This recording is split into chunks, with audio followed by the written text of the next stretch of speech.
everybody? Welcome in. It's finally here. NBA trade deadline day. This is the NBA front office show. Keith is celebrating. We've been talking about it for so long now, and finally, the day has come. We are just under 2 hours away from the NBA trade deadline right now. We've already had a few deals come down. We're going to talk about those, but we do have some breaking news on the James Harden-Ben Simmons situation. Keith, why don't you tell us about that? I was getting the show going, and I know you were getting some intel on that situation. Oh, hey, before we do that, my friend, we got to go Simmons Siren live. Oh, I like it. Simmons I Siren like it. live. Let's go. Here we go. Let's go. Let's go. So, Simmons Siren, Woj on ESPN just said essentially that there's motivation on both sides between Philadelphia and Brooklyn to get a deal done today before the trade deadline, obviously headlined by Ben Simmons and James Harden. Other reports are coming out that the Brooklyn is really pushing to get Matisse Thybulle or Tyrese Maxey in that trade if they're going to send Harden there. So yeah, it's going to be really interesting to see where this goes. From there, we'll be monitoring here for the next 2 hours to see what this looks like. But we're getting close, I think, to this major deal going down. If you are the Sixers and you're given the choice, would you be willing to include Thybulle or Maxey? To me, I wouldn't. Maxey, I would draw the line at. Thybulle, maybe. I don't know. Yeah, it's tough, right? Because some of Maxey's value to you is muted if you acquire Harden. Good point. Because Harden's going to be the guy with the ball quite a bit. But on the flip side, Maxey is a really good young player, so that makes it pretty tricky. But then the next part of it, if you flip the other way, do you really need Matisse Thybulle?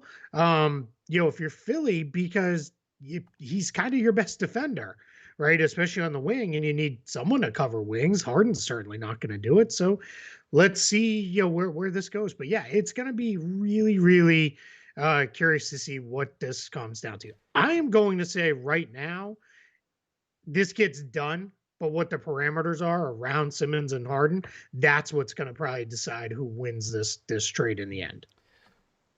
I've got, and I agree with you on that. I'm looking here, Sam Amick from The Athletic saying that there's optimism out of Ben Simmons' camp that this is going to get done as well. It feels like everything is moving in that direction, that this is ultimately going to happen. And to me, that says a couple things. First, it says that indeed the two sides are actually talking, contrary to some reports from yesterday. But it also says, I mean, maybe this massive trade came together in the last 5 minutes. And these guys are there. Hey, before we go any further, let's do a little bit of housekeeping today for this live version of Front Office Show. For people tuning in, we're up over 400 people already. Thank you all so much for jumping in. Thank you guys so much for the support of the show in general. We're closing in on 16,000 subscribers. I think we'll probably pass that before the end of the day today. So that means we're just on the road to 20K. That's where we're going. But today, if something major breaks for the Boston Celtics or the Los Angeles Lakers, because those are the two teams Trevor and I cover, we may need to step away momentarily. But we're going to stick with you guys as long as it is. We kind of hope something causes us to step away, I think, because that'd be fun for us content-wise. But we'll be here with you guys for the next 2+ hours. Hopefully, we will come back. We'll re-go live. We'll relaunch the stream if we need to. Then later tonight, at some point, we're going to do a full wrap-up show with everything, because reacting live, we may miss stuff with that. Then throw your questions, thoughts in the chat. We will pull from there if we can. We've already got some people asking about a super chat and why that's not on here. I don't know anything about that, so that's a question Trevor can answer for y'all here. But we're just gonna kind of pull stuff from there. Do us a favor, don't spam the chat with the same stupid message 400 times. That's just going to get you ignored. We're not going to do that. We want to have fun. We want to enjoy this. We want to get going. So let's go, man. We've already got a couple deals today to break down. Yeah, and Keith, while you were speaking there, we got an update. We got an update on the Ben Simmons situation. Keith Pompey, your namesake, said that the holdup is indeed Matisse Thybulle. Right now, the 76ers are not agreeing to put him in the trade. That is why this is not done yet. Everything else, according to Pompey, who's from the Philly side of things, everything else is agreed to. All right. So we'll see. They've got about an hour and 45 minutes to figure it out. One housekeeping note on the trade deadline itself. The trade deadline is 3 p.m. Eastern. That's about an hour and 45 minutes from now. Deal details can leak out as late as sometimes it's been 4 or 4:30 p.m. Eastern, because what happens is the teams need to be in the trade call queue with the NBA to have the trade reviewed, processed by the league by 3 p.m. Sometimes that queue lasts forever. I know Trevor's favorite trade deadline moment when Woj tweeted, "Good Lord," at like 3:01 p.m. Eastern. That trade call queue took almost 7 hours to fully process. So if 3 p.m. comes along and then you hear somebody, a reporter announces, "Hey, there was a deal, it's going down," that just means they agreed to it and they're in the queue, and you'll start getting details and things like that. Sometimes pick details will come out. But guys, we love this. We're fans of the game too. So just like y'all do, we're going to overreact and go nuts on here today when something pops live and go. But we're also going to say that let's make sure we get all the details before we go absolutely bananas. So let's see where that goes. It sounds like we're getting more reporting now that's coming out. When it's this much reporting on one deal, I think we're getting close. Ben Simmons, Seth Curry, a first and a second is the Sixers offer. If they'll put Matisse Thybulle in there, it'll get done. So let's see where that goes. I came from Frank Isola, who has covered the NBA for years and years. So let's see. Right, we're going to be watching that one here for the next little bit, but want to break down deals that have already happened today? Yeah, I do want to mention that I think I just went in and turned on super chats. I don't know if they're not going to be activated until our next live stream or not, but I did my best to turn them on. It looks like they are on my end at this point. So just in case anybody was looking for those, that's in there. I do want to just to tie a bow on this thing happening, or this thing most likely happening with James Harden and Ben Simmons. So it feels like that's the direction we're moving. That tells you that the Nets don't feel great about keeping James Harden after this offseason. So just a little bit to add in there. I think that it's important. It feels like James Harden has once again decided, see you later. He doesn't want to be with this current team and is looking to go somewhere else. Yeah, absolutely. Yeah, I think you're spot on that one. So where my bell's going off? Let's see. Shams Charania, the Brooklyn Nets and Philadelphia 76ers are finalizing trade, sending James Harden for Ben Simmons, Seth Curry, and draft picks. Dude, and now Woj. Andre Drummond also in the sound trade. the siren, man. Well, that was it. Andre Drummond tipped it over the scales. Andre Drummond tipped the scales? Come on, man.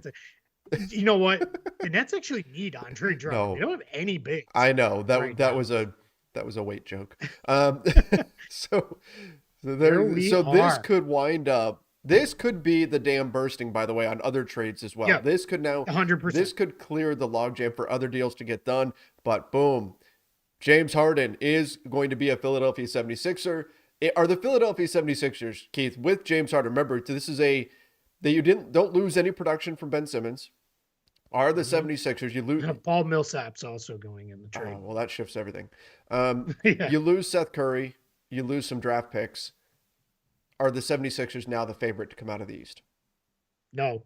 I still think it's the Milwaukee Bucks. I think they're still better than the Sixers. I don't necessarily trust Harden to stay healthy. And I don't like putting Curry in this trade. He does a lot for that team. If you could have kept him with Harden and Embiid, I might tip that to yes. But I still think the Bucks we're going to talk about in a little bit.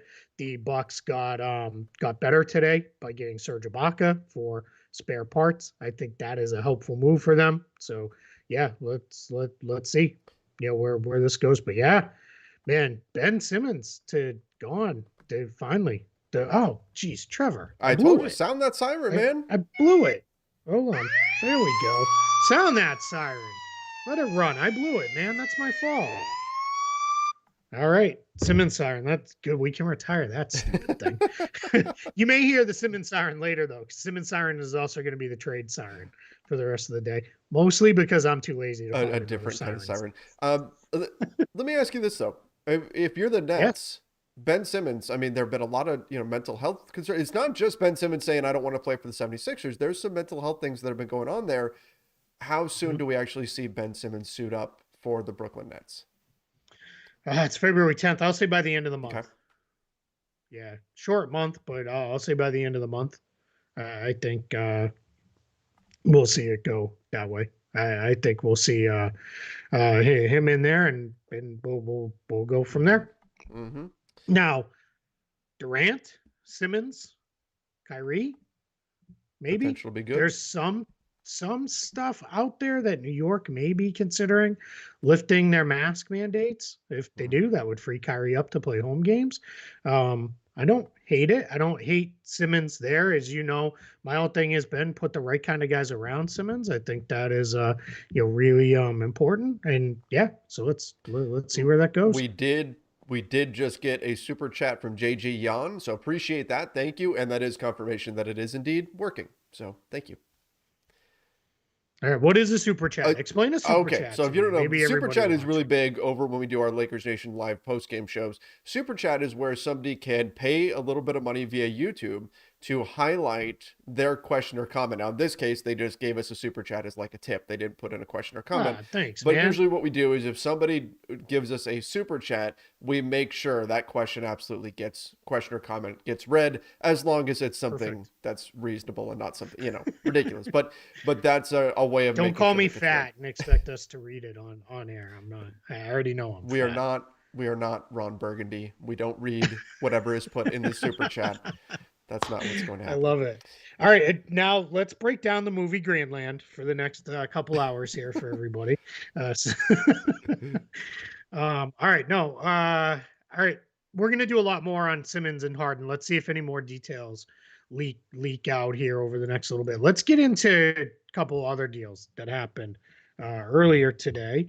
You want to start with the four-teamer? Yeah, and Tamal Paul with a super chat said Harden-Simmons trade has happened. Woj reported, "Yep, we saw it. Oh, they're excited about the Simmons siren as well." But yes, Oh, nice. yes, let's do it. I've got people putting in. I don't know if you can see this in the chat. I've got people putting in speaker emojis to visually represent the Simmons siren. There we go. I'll run it again.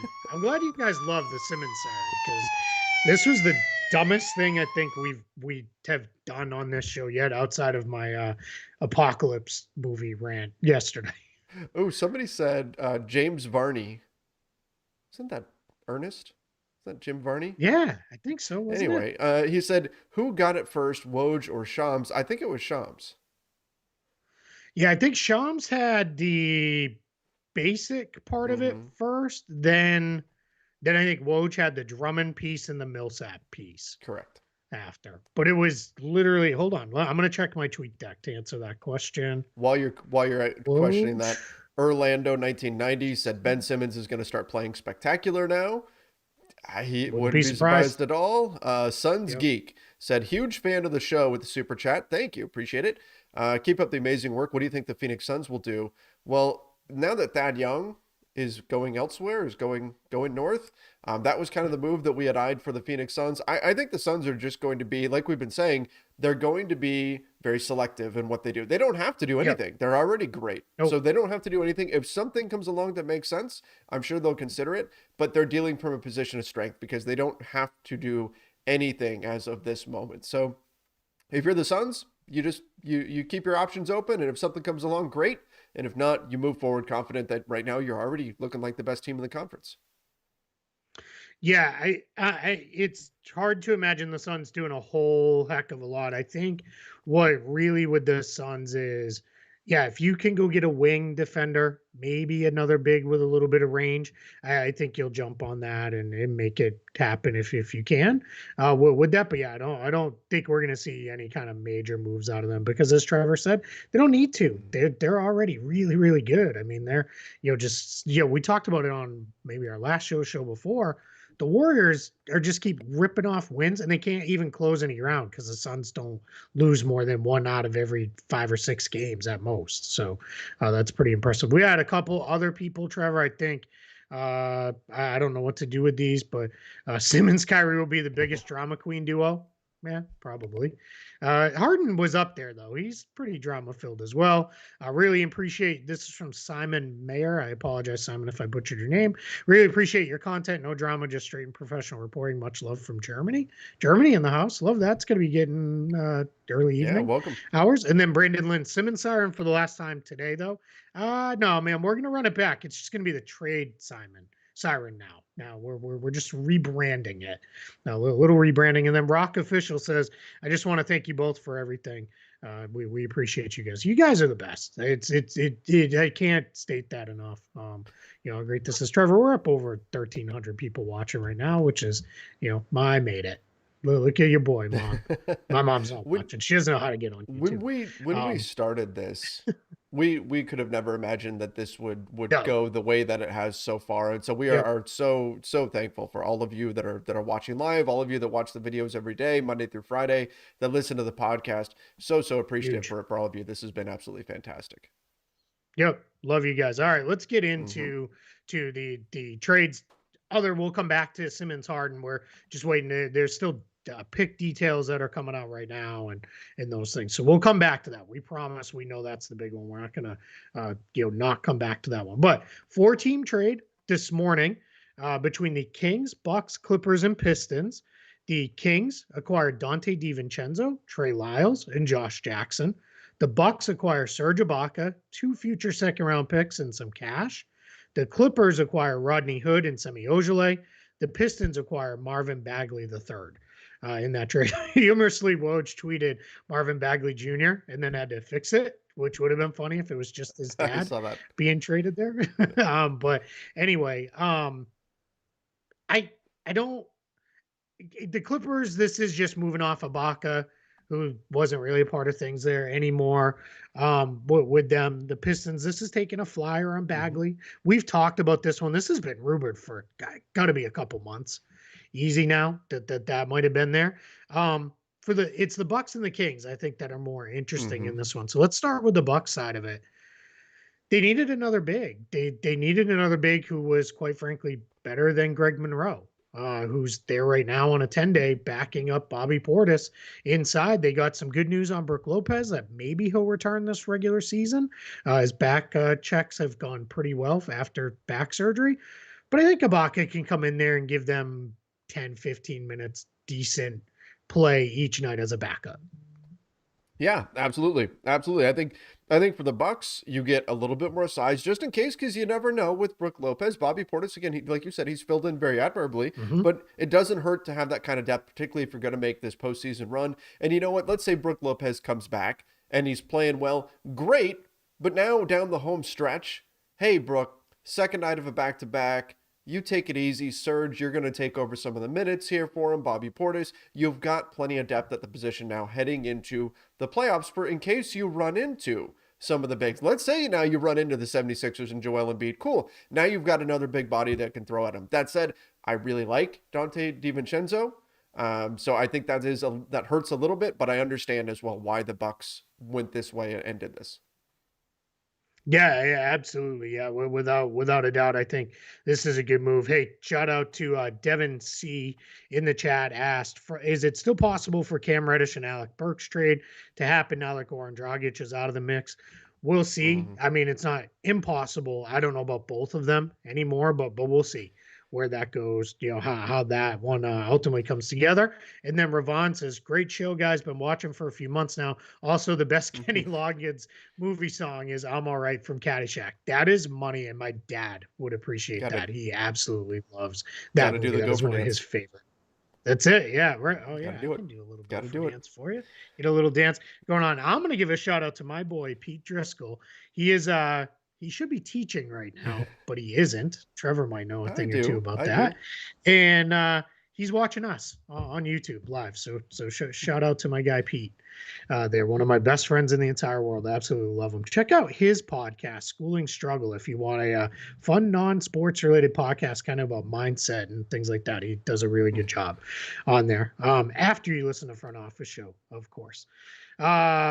Olaf says, if I'm the Lakers, I'm trading LeBron to the Warriors. Yeah, That's not going to happen. yeah, Um, that's not happening. Keith, I want to share something. You mentioned something that's teaching and watching our show right now. I had a former, because I used to, some of you guys know, I used to be a teacher. I had a former student reach out to me, that was about a year ago.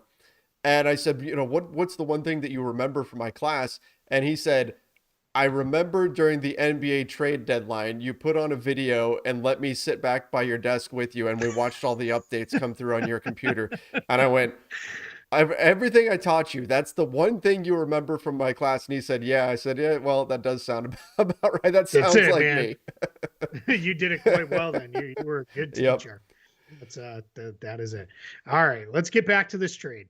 Kings side of this, Dante DiVincenzo is clearly the big get here. Trey Lyles, Josh Jackson. I mean, maybe those guys will help potentially in their push to try to get into this play-in mix here. That they big win last night. They actually, you got a glimpse of why they wanted Domantas Sabonis last night. He looked pretty good in there and really did quite well.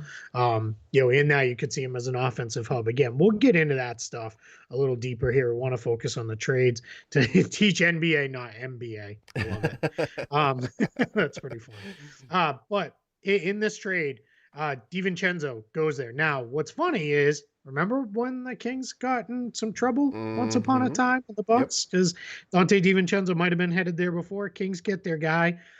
Very cheap, poor man's Buddy Hield replacement, essentially, is what this is.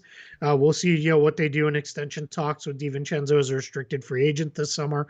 But I don't hate it. I think this is good. The Kings do need to open up a couple roster spots to finish this deal out. We have not seen, at least I have not seen yet, how they're going to do that. And there's, we got an hour and a half to go before the deadline, so they may figure out something there. Sam Presti in Oklahoma City are open arms. Send us your players with your picks.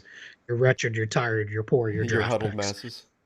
Huddled masses of draft That's picks. On the Statue of Liberty. I taught history. I taught history, by the way. Somebody in the chat was asking. Oh, there you go. That's why you knew that quote.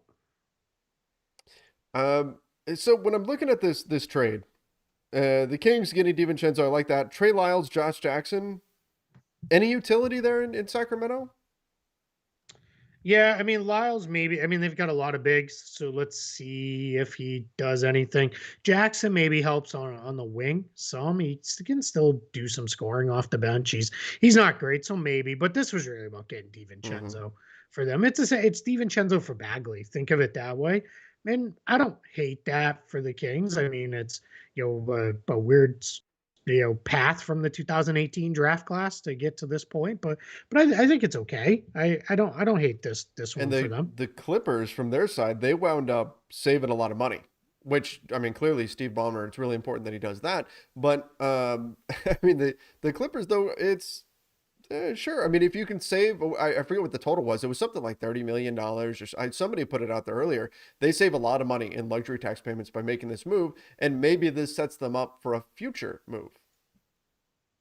Yeah, absolutely. Yep. Yeah, without a doubt. The Clippers create a $9.7 million trade exception in this, because how it'll work is Semi Ojeleye and Rodney Hood will come in via the minimum exception. That's how they'll slide in there for Ibaka. And my guess is, those two guys might just get waived. We'll see if anything comes here. Tony asks in the chat, best advice for a frustrated Laker fan. Go ahead, Trevor. You go first. How much do I want to affect our sponsors here with what I say? I mean, honestly, it's just, I think that for Lakers fans, it's about starting to look at big picture. It's about starting to look at next season and beyond. We've seen what's going on this season. I don't think that there's a move at the trade deadline that magically fixes what ails the Lakers. And I think it's more than just the pieces on the roster. I think we've seen issues with energy, with effort, with the chemistry, with all sorts of things, to where you're not going to be able to fully address this probably until the off season. So I would just be prepared for a long day. I think if the Lakers make a move today, I've been saying for weeks now that it's probably just something to free up a roster spot. If something else comes along, then great. I'd love to see it. But whatever the Lakers do today or don't do, I think they have to take the long view. I don't think there's a salvage the season move out there for them. And that's not what I want to be saying, but I feel like that's kind of where things are at right now. So just kind of be of that mindset. If something big happens, then great, we'll be pleasantly surprised. But I'm not expecting something big from the Lakers as of this point. In fact, Dan Wicke from the LA Times was just tweeting that last night's game, most people thought that would make some big impact, like Pelinka's going to be, rage trading everybody away or something after that.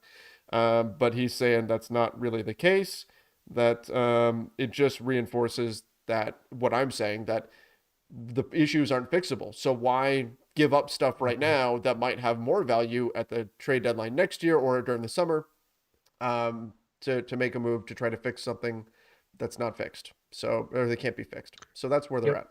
Yeah, I'm basically there. Your hope is LeBron and AD are able to lift their play enough to get you actually into the playoffs, and then let's see what happens. With the playoffs, did often is about matchups and health, right? And maybe things will break right, and there's still a run. I say this regularly. Every time I've picked against a LeBron James team in my life, I've looked stupid. I'm so reluctant to do it, but yeah, I mean, just play it out. I'm with that. Don't do anything crazy, as far as making moves, because I just don't think any of that stuff makes sense. There, don't throw good money after bad here. Just let it run, and then really it's a reset this summer. Now, the good news is for a frustrated Lakers fan, this summer, Russell Westbrook, as long as you're willing to put picks into deals and Horton Tucker and open rod, whatever you want to do, you could maybe flip it the other way and get 2, 3, 4 helpful players for him. You're probably not getting any kind of star because clearly he doesn't have that value anymore. But that to me is better. Ride this out than just taking in John Wall and trading a pick. Particularly if, from what we heard from Mark Stein super late last night, is still the case where the Rockets want a first round pick in exchange for doing that deal. If that's the case, there's nothing to talk about there. If I'm the Lakers, you're not putting in a first to that deal. If they said a second, I mean, maybe you just say, well, just to find out what's there. But even then, I don't know if that moves the needle a lot. Fraser Key said potential buyout targets for the Sixers now that they are a more favorable destination. And we're going to be talking buyout stuff for the next few weeks because that's all going to heat up now. Yes, they will be a destination, but all the dust from the trade deadline has to settle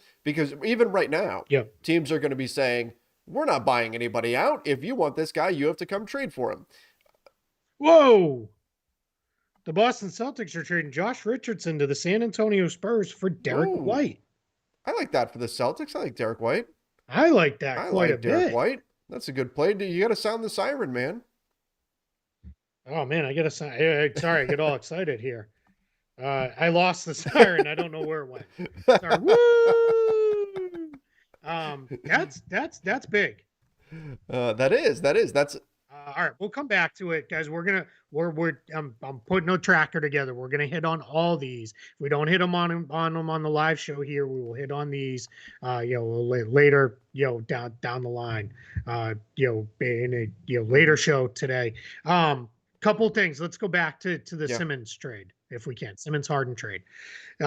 Pick details. The Nets will get the Sixers 2022 first round pick unprotected with the right to defer until 2023 and a 2027 first round pick protected 1 to 8 that would roll over to 2028 protected 1 through 8 would turn into 2 seconds if it doesn't defer by then. So 2 first round picks essentially, right? Because they're getting 1 now, they could defer. So that tells me the Nets are looking at it and saying, yeah, if Philly pushes up and that pick's going to be in the 25th range, then we're not going to do that with that. But then Woj also added, the Brooklyn Nets are still working to be aggressive and more deal-making today, armed with 2 new first-round picks. That's a little scary if you're other teams. I mean, we could speculate wildly, but I mean, who's out there for them to go get right now with a couple of first-round picks? We've got an hour and 20 minutes until the deadline. I mean, it's possible they've already had these conversations. Hey, if we got a couple of firsts, would you be interested in this? And so this could already be set up. But that's interesting. The Nets might not be done. Yeah, no, definitely. Interesting. There that they may not be done. Let's see. We're under an hour and a half to go till the trade deadline. So let's see. We got any Yeah, questions? I Nick don't know if we got Casellian questions said coming in Cade right now. Cunningham, Sadiq Bey, Marvin Bagley, Hamidou Diallo, Isaiah Stewart, and a projected top 3 pick in this year's draft. That's a nice young core. That's exactly why you do this deal from the Pistons side, because you just it's like a second draft. That's what we call players who didn't really work out the way they thought they would on their original team that drafted them, and so somebody gives them another shot just to see if a change of scenery allows them to unlock whatever potential they saw coming into the draft. It doesn't often work out. It usually doesn't, but it's worth a shot. It's worth a shot if you're the Pistons to add another young talent like Marvin Bagley. See if a change of scenery does anything for him. Just give him a fresh start, and why not? Why not? Because you're not worried about winning games right now. So why not bring him in, give him a look, and if it works out, great. You get another young player at a relatively low cost. Yep, absolutely, without a doubt. Joel Embiid is tweeted. I don't know how to share it, but he's tweeting funny stuff. Joel Embiid is hilarious on Twitter. He's great. Never change.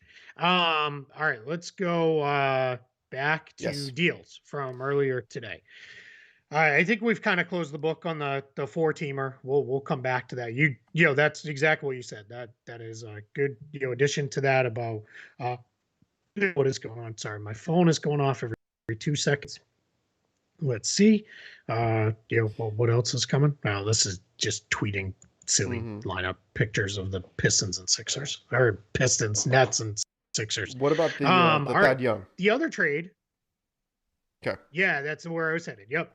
So the Toronto Raptors traded Goran Dragic and a first-round pick to the San Antonio Spurs for Thad Young.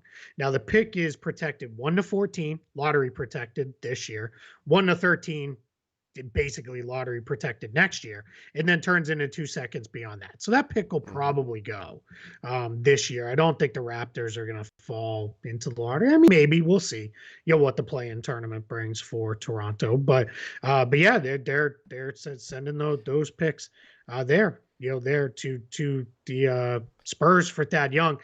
This one was a little weird to me because I felt like this was a 2 buyout guys that got traded for each other. I also will say this too. I meant to say this for the guy who asked about the buyout piece. I have a piece right now up on Spot Track all about buyout players that you can check out. Some of it has changed based off some of the deals today, but yeah, go ahead and check Somebody that out. said Trevor looks so sad that no Lakers trade is popping. LOL. No, I'm just exhausted. We had a rumor come out at like 3 a.m. last night, and so I was doing a video literally in the middle of the night breaking it down. So yes, that's why I am going through an energy drink right now and all of that just to keep going. So I'm not sad at all. I'm definitely tired. Um, That's why I'm also I've been trying to be off soda for a while, yeah, but today I'm chugging Diet Coke today today. I is need the that day. caffeine. Guys, we will get. I know Celtics fans in the chat. We will get to Derek White. I promise you. Over 2,000 people in the chat right now. 22,366 by my count at the moment, which is great. Y'all are the best. The support is off the charts. Yeah, so let's go. Goran Dragic, Thad Young. Goran Dragic, already multiple different people reported will not play for the Spurs. No real surprise there. He'll get bought out. Spurs essentially took on about $5 million in this trade because that's the difference between Dragic and Young, so that they can go there. Full trade. Here is the trade, the Derek White, Josh Richardson trade. You ready?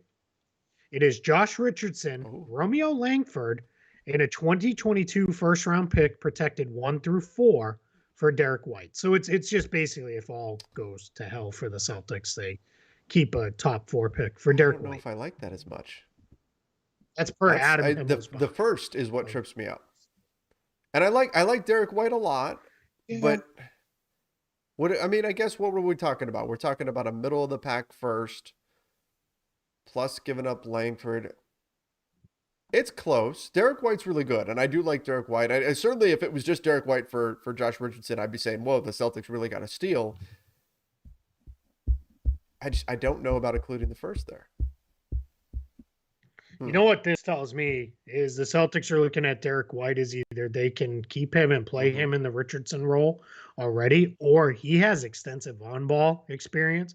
If they can flip Dennis Schroeder for something else, then now you slide White into that essential backup point guard role. So let's see, where that goes. They are still talking Okay. Dennis Schroeder trades with teams all across the league. It's not, nothing is close right now, but nothing is that's not off the table. Let me put it that way. That they may still do something. Need to check something here real quick because let's just cover this one, then we'll come back to because I do have some stuff to add to in that a one, but second. Yeah, and there's something super easy to cover here. Boston got out of the tax earlier today by salary dumping Bol and PJ Dozier, who they acquired in a Juancho Hernan-Gomez salary dump, onto the Orlando Magic. The Magic are going to take those two guys in via trade exception. The Magic are going to waive each one more and Michael Carter-Williams. Two veteran guards, both have been out all season long with injuries and haven't played. So that's how the Celtics got under the tax. And in this trade with San Antonio, Richardson's $11.6 million. And let's see, Derek White is $15 million coming in. So Boston is taking on roughly what they sent out. So they're still not, fully, out of that tax range. We'll see where that goes. Yeah, I mean, so that's something that we need to look at for the Celtics. It was about, because here's the thing. It's not just about getting below the luxury tax and not having to pay the tax. If you look at what other teams are paying, like you look at the Golden State Warriors tax bill, it's frightening. It's frightening. And you look at my Lakers, they're paying a hefty tax bill. That money, it gets pooled and then it goes out and gets distributed to all the teams that are not in the tax. So if you're the Celtics and you stay below that tax line, not only are you not having to pay the tax, but you're also getting that disbursement, which is going to be significant. So exactly, it's not like it's just, they don't want to spend the money. No, they also are going to get a nice check from the teams that are in the tax. So it makes a ton of sense for the Celtics, anybody else who's right there at the line, to try to dip under that line, especially this season with how hefty some of the tax bills are for the teams that are at the top in terms of payments. So I know fans don't like hearing about moves being made for financial reasons, but it makes too much sense not to dip below that line for the Boston Celtics. And that's why we've been predicting that for weeks now. Yeah, well, and I forgot they included Langford in the deal, so they're well under the tax now. There was a rumor earlier this morning, and I don't think it had much to it. Yeah, so I'm not going to say this is anything that's anywhere close to happening, but I had the Lakers in a Dennis Schroeder rumor. And I just thought, oh my gosh, like, could you imagine? Could you imagine if that somehow happened? Trevor, do you know what that is? That's Thanos saying, look where it brought you. I am inevitable. To me. Right? I'm inevitable. We get a question from TJ Stalika. I apologize, TJ, if I butchered your last name. Sorry, man. Can the Sixers even re-sign Harden if they're over the cap? Even if Harden opts in this summer, they won't have bird rights. They do have his bird rights because there was no reason for him to lose his bird rights in a trade. It's all about paying how much tax the Sixers want to pay. But there was reporting out there that James Harden was not necessarily, if he got traded to Philly, did not need the full max contract that he could have gotten. So we'll see if he takes a little haircut off that or not, TJ, but they're fine. They can re-sign him. They're just going to have to pay deep tax. Part of why you do this now versus this summer would have been really, really messy to do that trade this summer if you had done it that way. If you're the Sixers, do you want to be the team to pay Harden that much money when he's 37? I mean, I want to be any team. I'm just saying, like, 37-year-old James Harden's going to be getting that much. Like, that's, and I know, hey, we can project, okay, the cap will go up and all of that, but that's something that you have to weigh here. When you look at what the 76ers gave up and what they're also committing to, I don't think this is a no-brainer smash home run trade for the 76ers. Now, if it leads to a title this year, then of course you do it. But down the road, this could hurt them down the road, depending on what James Harden looks like and how he ages. Yeah, absolutely. Yeah, sorry, Trevor. I am finishing a tweet. I'll give it here to the show live. Just get a text. The Celtics have other deals that they are in on, including Dennis Schroeder deals. They now have 3 open roster spots, and they're $3 million under the tax. So they are to a point where they are also considering other deals to close out trade deadline day here. So let's see what happens. That's a source just texted me that there's other stuff on the table for Boston. Go ahead. I've got a couple things to address here. So far, from my side, all I've heard is quiet from the Lakers side of things. I haven't seen anything come through from anybody that I've talked to that it looks like something's going to get done. So it doesn't mean anything. Doesn't mean that it's not going to happen, but just not hearing anything that's looking likely right now. The new centrist said, "You guys are awesome. Thanks for this impromptu trade deadline stream. Love from Toronto." Well, thank you. Thank you for coming in from Toronto. Appreciate that.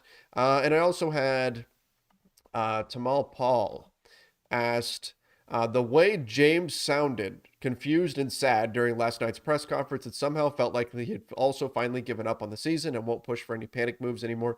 Yeah, LeBron did seem very downtrodden last night, and I mean, after that game, probably should.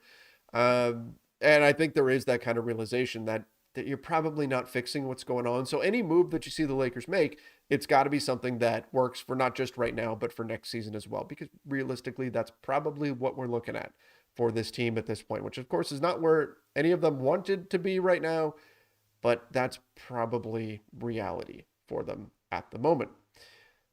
Nick Casellian. I'm back, my friend. Let's get into this one then from Nick Casellian. Keith, better chance Jeremy Grant gets traded today or in the offseason.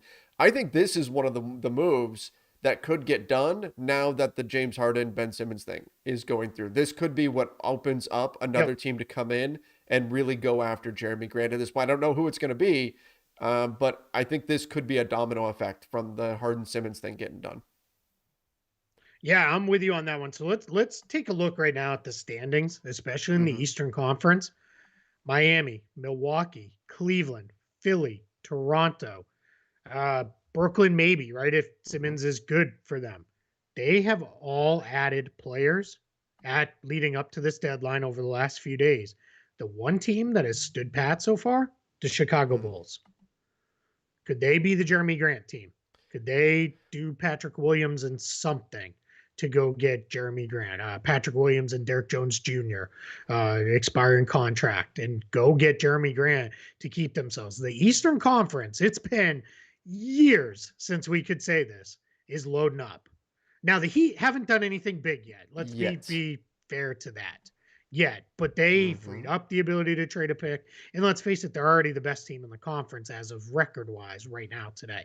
So they don't need to do anything. But Milwaukee, Serge Ibaka, not a huge upgrade, but a helpful one. Cleveland, Karis LeVert, major upgrade for them. Philly, we know what they did. James Harden. Toronto went and got Thad Young. We will circle back and finish our thoughts. Yes, we'll get to it eventually. Boston just got Derek White. Josh Richardson was playing really well for the Celtics, but I think Derek White might be better. Plus, as I just reported, they're not done. They've still got other stuff working. The Nets, we'll see what comes out of it with Simmons there. But yeah, I mean, the Bulls are the contender in the East that hasn't done anything yet. Could that be the Jeremy Grant landing spot? I like it. I think that's a good thought. I think it makes sense. I think the Bulls have all the incentive in the world to go for it right now. If they can get that deal done, I would like that a lot for them. We've got an update here on the Boston trade. Zach Lowe says Spurs will also have the right to swap first-round picks with Boston in 2028. Now, again, as we always say with pick swaps, especially that far out in 2028, that could be nothing, right? If it could be nothing, or it could be something. So I'm not. It's hard to really gauge how much value you want to put into a pick swap because, again, it might turn out that it's absolutely nothing, but just something to add into the deal. Here's what I'll say with the Celtics. Just looking at this, what they're looking at is closing lineups that can feature Robert Williams, Jaylen Brown, Jason Tatum, Marcus Smart, and Derek White. That's a defensive closing group that no one else in the league can match. That's the best defensive group in the league.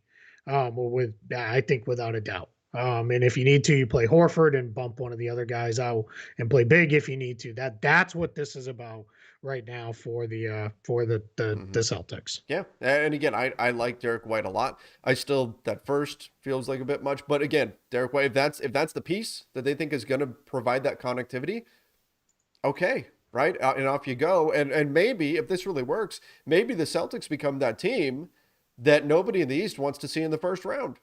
Like that's not out of the question with the wing depth that they've got. They could particularly like let's say you're the Cavs and you don't have a lot of playoff experience. You're the young team on the block. You probably don't want to run into the. I'm not saying that the Cavs would lose to the Celtics, but you probably don't want to run into Boston in round one if you're the Cleveland Cavaliers. Yeah, no, I agree. Yeah, it's they're in a position where it's going to be they're going to be tough. I'm not saying they're going to win the championship or anything like that, but they're going to be tough the rest of the way for sure. This is going to be there. I'm just sending out a tweet because stuff gets lost. Reminding everybody we're live. Tell your friends, guys. Tell them to join in here. We're having a lot of fun here. For the rest, Trevor, let's go back to that Toronto trade. Spurs side of it, obviously, we covered. Right, they get a first round pick for taking on $5 million for Goran Dragic. That's great. And then let's talk about Thad Young to the Raptors real quick. What do you think he brings Toronto? I'm Andrew Eubanks. Andrew Eubanks, it should be mentioned because he's a solid backup. I'm a little bit surprised because we heard the Raptors really connected to centers, true centers like Miles Turner.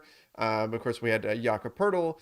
And now to go get Thad Young, who's more of like maybe he can sometimes fill in some spot minutes at the 5, but he's probably more of a 4. So that's a little bit surprising that the Raptors shifted their strategy there. But that being said, I think that he's a guy that can help them. And when we look at what the Raptors gave up, see, we say it all the time, not all first round picks are created the same. And the same is true for second round picks. So when you look at this and people see, oh my gosh, the Raptors gave up a first to get Thad Young. Kind of. They really just dropped back a few picks here in the draft because they're giving up their first, but they're also getting the second round pick that's coming. What was it? Coming from? Is it the Spurs second rounder? Okay, I think it is. So you're going to get an early second round pick. Yeah, you dropped probably 10-ish spots. So this isn't. On the surface, you look at it and you go, oh my gosh, they gave up a first for a second round pick. Why would you do that? People tend to look at second round picks as just like throw-ins. In this case, really, we need to look at it as dropping back just 10 spots. You get Thad Young, who's a guy who can help you. Goran Dragic was not helping you at all. Maybe it's a little bit of a light return compared to the things that Raptors fans were hoping to turn Dragic's expiring contract into. But still, I think Thad Young is a guy that can indeed help them, makes them that much more dangerous in the playoffs in the Eastern Conference. I don't think it's a bad gamble for the Raptors. No, it's this one's weird, right? I hammer on these no production loss trades a lot that are great. That's what this is, but you're getting back a guy who's also given no production. But just a year ago, Thad Young was playing pretty good. So, if you can get him in there, well, we'll see. Dragic on the buyout market, that's going to be interesting to see where that goes, with that. So, yeah, I think, let's see where that lands for him. Someone's going to get a pretty good scoring point guard out of this the rest of the way. Let's see, what happens here. With the Thad Young trade. Somebody asked in the chat. So if they ask, Trevor, they got to get it.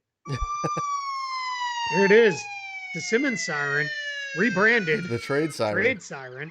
Oh, ooh. I don't think we've ever gotten that deep into the Simmons siren. Yeah. Here's something that's being thrown at us here. Nick Casselian, NBA Twitter, is theorizing that Miles Turner is who the Nets are targeting with the 2 first-round picks acquired from the 76ers. What do you think about that? If you were to package up a few things from the Nets, including some picks, and you go get a Miles Turner. Nick, the challenge with that one is it would almost have to be Joe Harris's contract that goes back. The Nets would struggle to get there any other way. But I don't hate it. I don't hate that idea if that's where they wanted to go. We just got word within a week that Joe Harris may not play again this year. So, now they could get there. Geez, that's piling together an awful lot of your depth, though, because maybe Bruce Brown, Javon Carter, that starts to get into one of those 4 or 5 for 1 deals that are very unlikely. But yeah, if you flip Joe Harris, I mean, Turner, Durant, Simmons, Kyrie, whatever's left over, that's Turner, pretty Durant, good. Simmons. That I mean, all the Yeah, right. wingspan, right? All the Yeah. defense, Half of right? Kyrie. That's interesting. Here we go. Little wrinkle, and I'll explain this one. Okay. This is fun. James Harden is going to opt in to next year's Ooh. part of his deal. Why Okay. this is happening is this allows James Harden to sign the most lucrative contract extension possible, the most lucrative contract extension in NBA history if he goes for the full max amount he can get. I wrote about this over at Spot Track. I'm gonna pull that up here so I can get all my numbers on this one. But that Yay. is where it is with James Harden is going to opt in. And that's why you do that. So here's what that would look like. The Mm-hmm. opt in for James Harden. 47.4 million this coming season, this next season, 22-23. Then he could bump up to 49.7 million in 23-24, then 53.7, 57.7, $61.7 million in 26-27 when he would be 37 years old. That is a total of $270,000 or I was gonna 270 say. million, 270,000. Yeah, that's chump change. He lights that on fire in the club. When he's making it rain. 270 million, 0.18, 270 million, 180,000 as the full max extension. Trevor, I'm on a mute so I can tweet that out real quick. For it. Go for it. Man, that's I mean, again, that's where this could be dangerous for the 76ers, right? This is you are committing a lot. You're going all in here for James Harden that he's going to be the piece. We got a trade. Uh-oh, we got a trade. Adrian Wojnarowski, the Pacers are finalizing a trade to send Torrey Craig to the Phoenix Suns for Jalen Smith and a future second-round pick. So there's that smallish Suns trade. The Suns got something for Jalen Suns. Smith. Yeah, really good. After they declined that option. Torrey Craig, part of the team last year, right, for their run to the NBA Finals. Now you get that defensive-minded wing. That's what I said I thought they were looking at on the trade market. That's what everything was. Again, no production loss trade. Jalen Smith has fallen so far on the depth chart. He's behind DeAndre Ayton, Bismack Biyombo, and JaVale McGee. So yeah, I love it. Great move for the Suns. Yeah, Lakers fans are not thrilled with that. There were a lot of Lakers fans that were hoping for Torrey Craig, especially seeing that was all it cost to get him. But great trade for the Suns. I mean, look, their wing depth is now, I mean, they're set, right? Like they have all the wings they need to throw at teams. They're in great shape. This could wind up being a title year for Phoenix. I didn't think that was going to be the case heading into the season, but they have been absolutely fantastic, and this just adds to their depth, which is great. Justin R said, "Love your show, guys. Trevor, as a fellow teacher, and Keith is like Jonah Hill from Moneyball with his knowledge about teams and salary cap." Keith, so you're the one that's you've got to tell Carlos Pena that he's been traded. Yeah, I got to tell him, right? Yeah. The behind the scenes here, I sent Trevor a thing because guys know I love Moneyball. I love Moneyball. I love Draft Day. Any movies that are about the GM, side. Yep. I'm gonna watch and probably gonna be right up my alley. But people say to me all the time, "This is who would play you in the story of your life," and it's Jonah Hill playing Peter Brand in the Moneyball movie. And I sent Trevor that GIF of him doing yes. They finalized the Ricardo Rincon trade just the other day. So there you go. I'm going to go back on mute. I'll be right back. Okay, no problem. I'm keeping an eye on some things, just seeing if there's anything going on in the world of the Lakers and all of that. You know what? Here's the thing. So when we look at these different moves that are taking place around the NBA, and you look at what the Lakers are doing right now, I think that this is what we've seen so far is indeed a sign that the Lakers are not looking to do something. I've got a few people in the chat saying Lakers could trade with the Knicks. And look, the Lakers might come up with a move. They might, sure. But it's got to be something that impacts more than just this year. And I think that's going to be important moving forward here, is that I think we're at the point where the Lakers can say it's not happening this season. Let's look to the future. So again, I know a lot of fans are going to be frustrated. And really, every time a trade comes out, you have, let's say it's a 2-team trade. The fans of 28 teams are saying, what's my team doing? my GM must be terrible because they're not making a trade. Not Yep. every team can make a trade. That's just, it's the Yeah. way it goes. And for some teams, people hate hearing it, and I understand, but I said it the other day, and a lot of people got mad at me. No trade is better than a bad trade. Sometimes, as much as it's not fun, the prudent thing is to hold off on making a deal. That could be where the Lakers are at. That could be where a number of teams are at. It doesn't mean that your team's front office is bad. Sometimes the front office is bad, but it's not making a trade isn't necessarily a sign that your front office is doing the wrong thing. Yeah, no, you're 100% right. I think it is, that is super interesting way to think through it. Is just sometimes, people aren't doing anything, there with that. And sometimes, I mean, the old saying is that sometimes the best trades are the trades you don't make, and that is true. I mean, it can be true. Now, in the Lakers case, maybe that best trade not made would have been the one from last summer, and not making the Russ trade in the first place. But what's done is done. You don't need to throw good money after bad to make trades. We are 56 minutes away from the deadline. Oh, little bit of news here. Chris Haynes, Washington Wizards assistant coach Mike Batiste, has been suspended 2 games without pay for entering the stands in an attempt to confront a fan. I didn't see that. Things are a mess. I didn't see that, but that's I didn't see it either. But man, that Wizards team is a mess. Yeah, that's not great. Let's see. As just running through some of the more recent stuff that has come out here. Just making sure we're capturing it all. Sorry, scrolling tweet deck. Sometimes it moves a little quicker than you would like. I'm curious. There's people in the chat that are mentioning Lakers and Knicks. I'm not seeing that anywhere. So I'm not seeing it anywhere either. So if it's some random like user on Reddit or something like that, we're not gonna. Yeah, it's got to be something. It's gonna have to come from one of the big guys, for us to react to it. So, yeah, it's not. We don't react to just stuff. So, but yeah, it's I'm not seeing anything on Lakers next. I know. I mean, it's been theorized. Russ for Fournier and whatever. Right? It is what it is. But yeah, yeah. I mean, let's go into. There was something I'd seen that I wanted to get into, and now I don't remember what it was, because that's how this day goes, Trevor. It's too much is happening. Well, let's go into our chat then. Let's look at some of the stuff that's going on in here.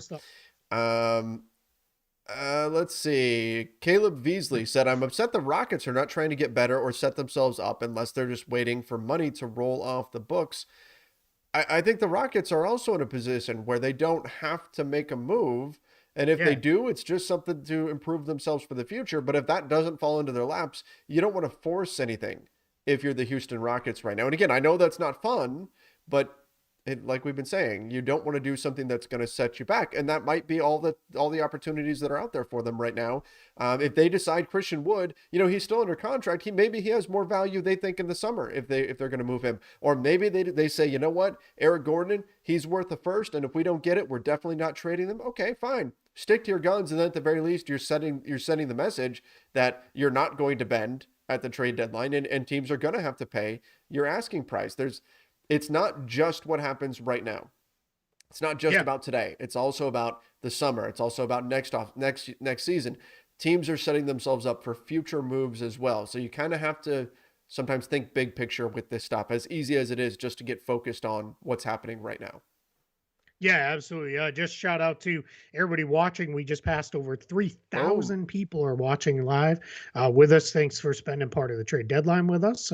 Hopefully you're like my old version of my life. You're ignoring some work project you should be working on to hang out with us here instead of doing that. That is fully supported by me. Cortio, I apologize, asked in the chat, what determines when a trade doesn't match salary versus when it creates a trade exception? So couple different things going on there. There are trade rules. There are a set of rules for tax teams and a set of rules for non-tax teams. The tax teams are you can acquire up to 25%, 125% of the salary you send out. plus $100,000 if you're a tax team. If you're a non-tax team, there's brackets based on how much you send out, on how much you can bring back in. So it's essentially they give you a little more flexibility if you're a non-tax team to bring in more money. When a trade exception is created, how that works is it's if you send out one player. So let's use the Serge Ibaka deal as a good example. They sent him out, and the way they're going to structure is they're not bringing anybody back in salary matching for Serge Ibaka. So they will create a full trade exception of $9.7 million equal to Serge Ibaka's salary, though that will last for the full next year. And then that'll be where that will go from there. Then if you do one where it is matching salary, or obviously you send more, you're not gonna bring back in a trade exception. That's how that works. Trade exceptions can't be combined with player salaries. Trade exceptions can't be combined with other trade exceptions to bring in more players on that. So just hopefully that clears up a little confusion about trade exceptions. One of our plans for the future front office shows when things slow down is we're going to do a little bit of kind of like a CBA explainer series where we get into different CBA topics, probably in the off season when we have time to fill. So look for those coming soon. I remember what I was going to say before. Remember I was looking for something? Yeah. San Antonio has made 4 in-season trades. That's right. They never make any. They make like 1 every 6 years, and they've made 4. Now, they made the Bryn Forbes trade. They made the Thad Young trade. They made the Derek White trade, and they made something else, I think. Maybe it's only, is it 3? No, and the Hernan Gomez. Yeah, the Hernan Gomez trade. So, yeah, 4 trades for the Spurs. They never do that. They're not. Never, ever do that. They're not like blockbuster deals or anything like that. Crazy. But let me ask you this. Are we at the end for Greg Popovich? After this season, yeah, I think so. So I think we may see him retire. Let me rephrase. Maybe he retires from coaching and goes back into the front office. It does that. Maybe he just retires, period, and moves on. People forget Greg Popovich became the Spurs coach in the season before they got Tim Duncan because their season went awful. It fell completely apart on them. And Greg Popovich's quote at the time was, "I made this mess. I should be the one to deal with it nightly on the sideline." And he took over. And then David Robinson was out with a back injury. And that's how they landed into the Duncan pick. Sore spot for Celtics fans because Rick Pitino took the Celtics job thinking he was getting famously Tim Duncan and Keith Van Horn with 2 top 3 picks. That didn't happen. And there it is. Keith, there's something going around here on Twitter. This is from Field Yates, who, if you play fantasy football, you know who Field Yates is. Yeah. He said, hey, tell me if this is correct. I think it is. In the end, Kevin Durant, James Harden, and Kyrie Irving played 16 games together. Correct. Yeah. Wow. 16 games. Yep. Unreal. Yeah. Crazy. Right? Unbelievable. Yeah. This is Pete Toll, former old version of Front Office Show co-host, my buddy, tweeted this. One lost nugget in the Simmons Harden trade. Doc Rivers traded his son-in-law. I had forgot about that. My man. I forgot about that. Yeah. Now Doc didn't really make the trade, but still. That is yeah. Wow. Later. See ya. Hit the road. I mean, yeah, that makes me laugh. That's pretty crazy. So that's that's funny stuff.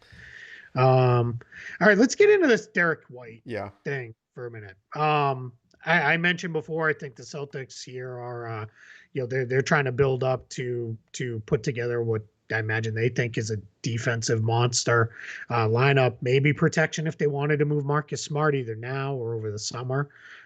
We've got a couple of these deals are going official. The Celtics Magic deal, sending Bol. I've got something here, Keith. Official. All right, let's go. This is it's a verified account. I don't for New York Daily News. Christian Winfield, I can say I don't. Yeah, you know him. I don't have a lot of interaction there. Yep, Christian Winfield's very, very solid. Great for Nets and Knicks stuff. Here's what he said. I've been told by a number of parties the Nets are working to move Nick Claxton, ahead of the trade deadline. He's missed Makes the last sense. 2 games with hamstring tightness, and the Nets just got Andre Drummond and LaMarcus Aldridge back. Maybe Yeah. that's where you're packaging a first or something with Nick Claxton and going and doing something there, or maybe just trading him outright. But interesting, and that Yeah. just confirms that the Here, Nets are probably not done here. yeah, and here's your issue with that though. Nick Claxton only makes $1.8 million, so you're not doing anything as far as salary matching there. The Nets do though; they do have an $11 million trade exception from the Spencer Dinwiddie deal earlier this summer. The Nets, much like remember, people asked about the Warriors. How are they able? I think this came up when the Lakers were hard capped. How are the Warriors able to be Yes. $1 billion above? Because they weren't hard capped. The Nets aren't hard capped either. You only become hard capped if you use the full mid level exception, the biannual exception, or acquire a player via sign and trade. The Nets have done none of those, so they're not hard capped. So they could just keep taking on money. At this point, it's Joe size money. Now they saved. Well, maybe not. But I guess by the time we run the full math, it'll probably be about equal in that trade with Philly. But they might have saved a little bit of money there. But that's how you could take in $11 million more in that trade. The other thing with Claxton too is pending restricted free agent. I can't imagine the Nets really want to pay him this summer anything near what he may be worth. So we'll see. For those who might have an eye on two things right now, it looks like they're about to talk Lakers over on ESPN, but stay here with us instead, because you know what that story is. It just looks like they're having the same conversation. Right. It's mostly frustrated images of LeBron, AD, and Frank Vogel from last night. Which it's just shocking. They had so few to choose from. Right. There's just not that many of them. No. All right. So the Derek White trade, Yes. we were kind of rocking on that here. I'm very curious to see what happens here in the next 45 minutes or so. Do the Celtics have something else lined up? Where they're looking at something else, because now they've got kind of 4 point guards on the roster, and Smart, White, Schroeder, and Peyton Pritchard. Now Smart and White can play off the ball, but they lose a lot of functionality once they move to full off ball roles there. I think that's not ideal, right? So my guess still, I believe, as I was told, something more is coming. They're still working on something else. So let's see. Is it Schroeder? Does Schroeder get moved, do you think? I think so. I think there's a chance. Yeah, it makes too much sense. And we said that as soon as he signed with the Celtics, and we saw it was a 1-year deal, they're probably not keeping him past that. We said by the trade deadline, he could very well wind up on a different team, because if you're the Celtics and you can move him, why not get something when you're very unlikely to have him next year? You're not going to pay him this offseason. Yeah, a couple notes here on the Torrey Craig trade. Here, the Pacers acquiring Jalen Smith. Jalen Smith, because his rookie scale option was declined, let's say he plays out of his mind and is great for the Pacers, they can only pay him $4.67 million next year in starting salary. That is the max they could pay him, no matter what they wanted to do, because when you have a player's rookie scale option was declined, you're limited in how much money you can give them in a new contract. That transfers over even after a trade. Right. So that's the challenge for the Pacers in that. Warpath asked you a question. It said, "Hey Keith, Wolves fan here. Have heard recent scuttlebutt the Celtics have interest in Malik Beasley. Is that off the table with Richardson gone, or is that still a possibility?" Yeah, I don't think it's necessarily off the table. I think if anything, it might be more on the table now, because you have White kind of could replace the Smart role, and it would be Smart for Beasley was what was mentioned. So there's a chance that is what is in the mix here. That definitely could be. We are now 45 minutes until the trade deadline. Countdown's Yeah, on. we got a question from Francesco Sanfilippo. Again, I apologize if I'm butchering names, guys. What do you think about the Lakers trading for Kelly Olynyk? Rebounding, shooting, energy, 3 things we lacked. He killed us in the finals. I don't hate that idea. For the Lakers, it's like with everything else, you got to sell the Pacers on the THT pick package there, or the Pistons rather, not the Pacers on that. But that could maybe be a little easier of a deal. You're not kind of shooting so pie in the sky with that kind of thing. And that might be something that the Pistons are interested in, because I think you could get there with just THT If in that deal. I don't think you'd have to even do none, because Linux only $12 million. if you're the Lakers, and let's say the Lakers have shifted their mindset and this season now does not matter, are you giving up THT to get Olenek, knowing that THT probably, just because a 21-year-old, probably next season he'll be a little bit better as a 22-year-old, because that's just what players tend to do. If your focus is on next season, do you do that? Um, yeah, that's a good question. I think I still would, because I think Olenek, that he's removable. Mm-hmm. Meaning not removable as in you could remove him. Retradable. Retradable. Sure. Let's use better terminology. So yeah, I think so. I think I would do that. I think that's a move I would do. Okay. Fair enough. Fair enough. Yeah. Okay, I was just checking. Looked like maybe something was going on there, but it wasn't. It was something else being retweeted. Terry Howie asked, "Are the Raptors done, or will they make another deal before 3?" Let's see. I tend to think they're probably done. I think the Dragic chip was the big one Mm-hmm. that they were offering. They were never high on the idea of splitting up any of that kind of group of 5 of Siakam, Anunoby, Barnes, Van Vliet, and Trent. They really liked that there. So yeah. From a to jump into the Harden thing real quick, from a narrative Yeah. perspective, James Harden forced his way out of Houston. He was rumored to have the choice. Houston asked him, "Do you want to go to Philly or do you want to go to Brooklyn?" Now, apparently, Houston wanted to send him to Brooklyn, and then for some reason, Houston didn't want Karis LeVert or Jarrett Allen.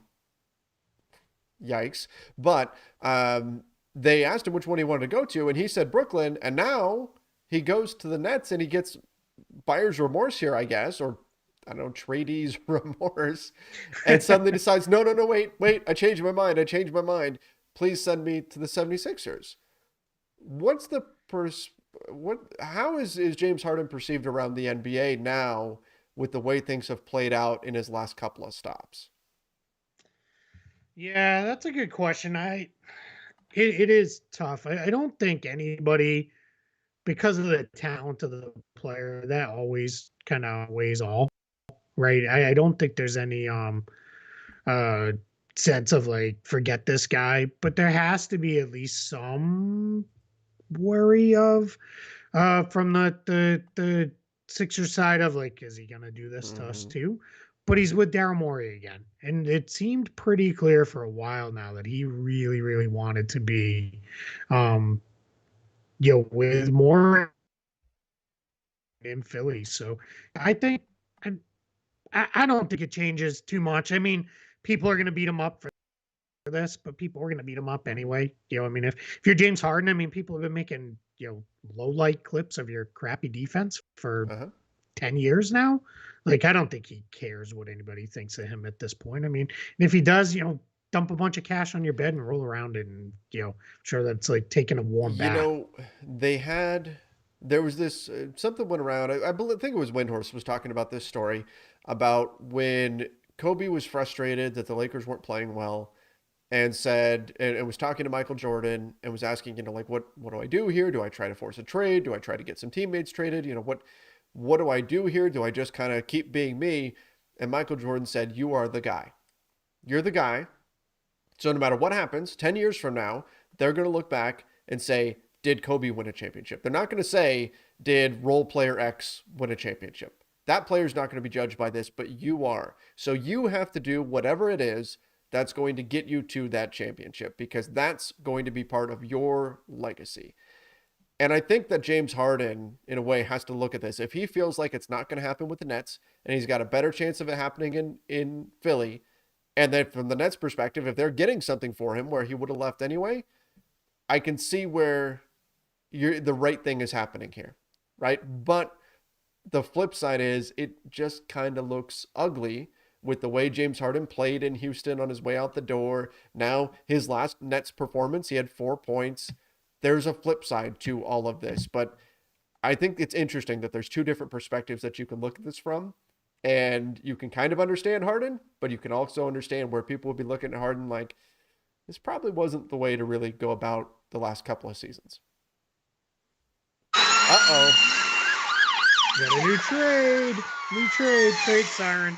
Repackage. Ooh. No longer the Simmons siren. There it trade is. Siren. Rebranding. Persham Sharania. Washington is finalizing sending Montrezl Harrell to Charlotte. The Hornets need a center. Trez can. Hornets and Harrell, man, that's like 3 years building there for that one. That's been a one. So let's see. Let's see. Let's theorize here, because that's all the details we have. How are the Hornets getting Montrezl Harrell? Let's see. They don't have any trade exceptions, so you got to figure out a way to bring in, I believe, $9.7 million. Is that right? No, he's right about $10 million bucks is his contract. Yeah, $9.7 million. So I mean, you're not stacking up PJ Washington in a trade, right? Maybe. I don't know. What do you think? Think it is? Do you need him if you're bringing in Harrell? Maybe that's it. Oh, let's see. Woj just tweeted. Let's see. Come on. Vernon Carey and Ish Smith. Oh, really? Sure. Washington. Great. I hope you got something else. Yeah. Because that ain't much. Ish Smith. That's not. I mean, I guess it's $6 million in salary going out. There's got to be like a second. Yeah. I mean, it gets there to match the salary. It's got to be in there, right? Maybe. I would hope. No. I mean, that's not enough for me to do that. There's got to be something else going in that trade though, because that's not enough. Hold on. Let me do a little math here. Math on the fly, everybody's favorite thing. While you're doing the math, look, the Hornets, they need a big. Montrezl Harrell has been pretty productive. Yeah. Oh, it does? Yeah, it does actually work. Okay. Sorry. I think so. Let me just check some trade rules here. It's really close. Yep. Should be enough. All right. Well. Okay. There's something. Yeah, why not? I mean, right? I don't know. Is it worth the trouble for the Wizards to do this? Or is this just doing a favor here?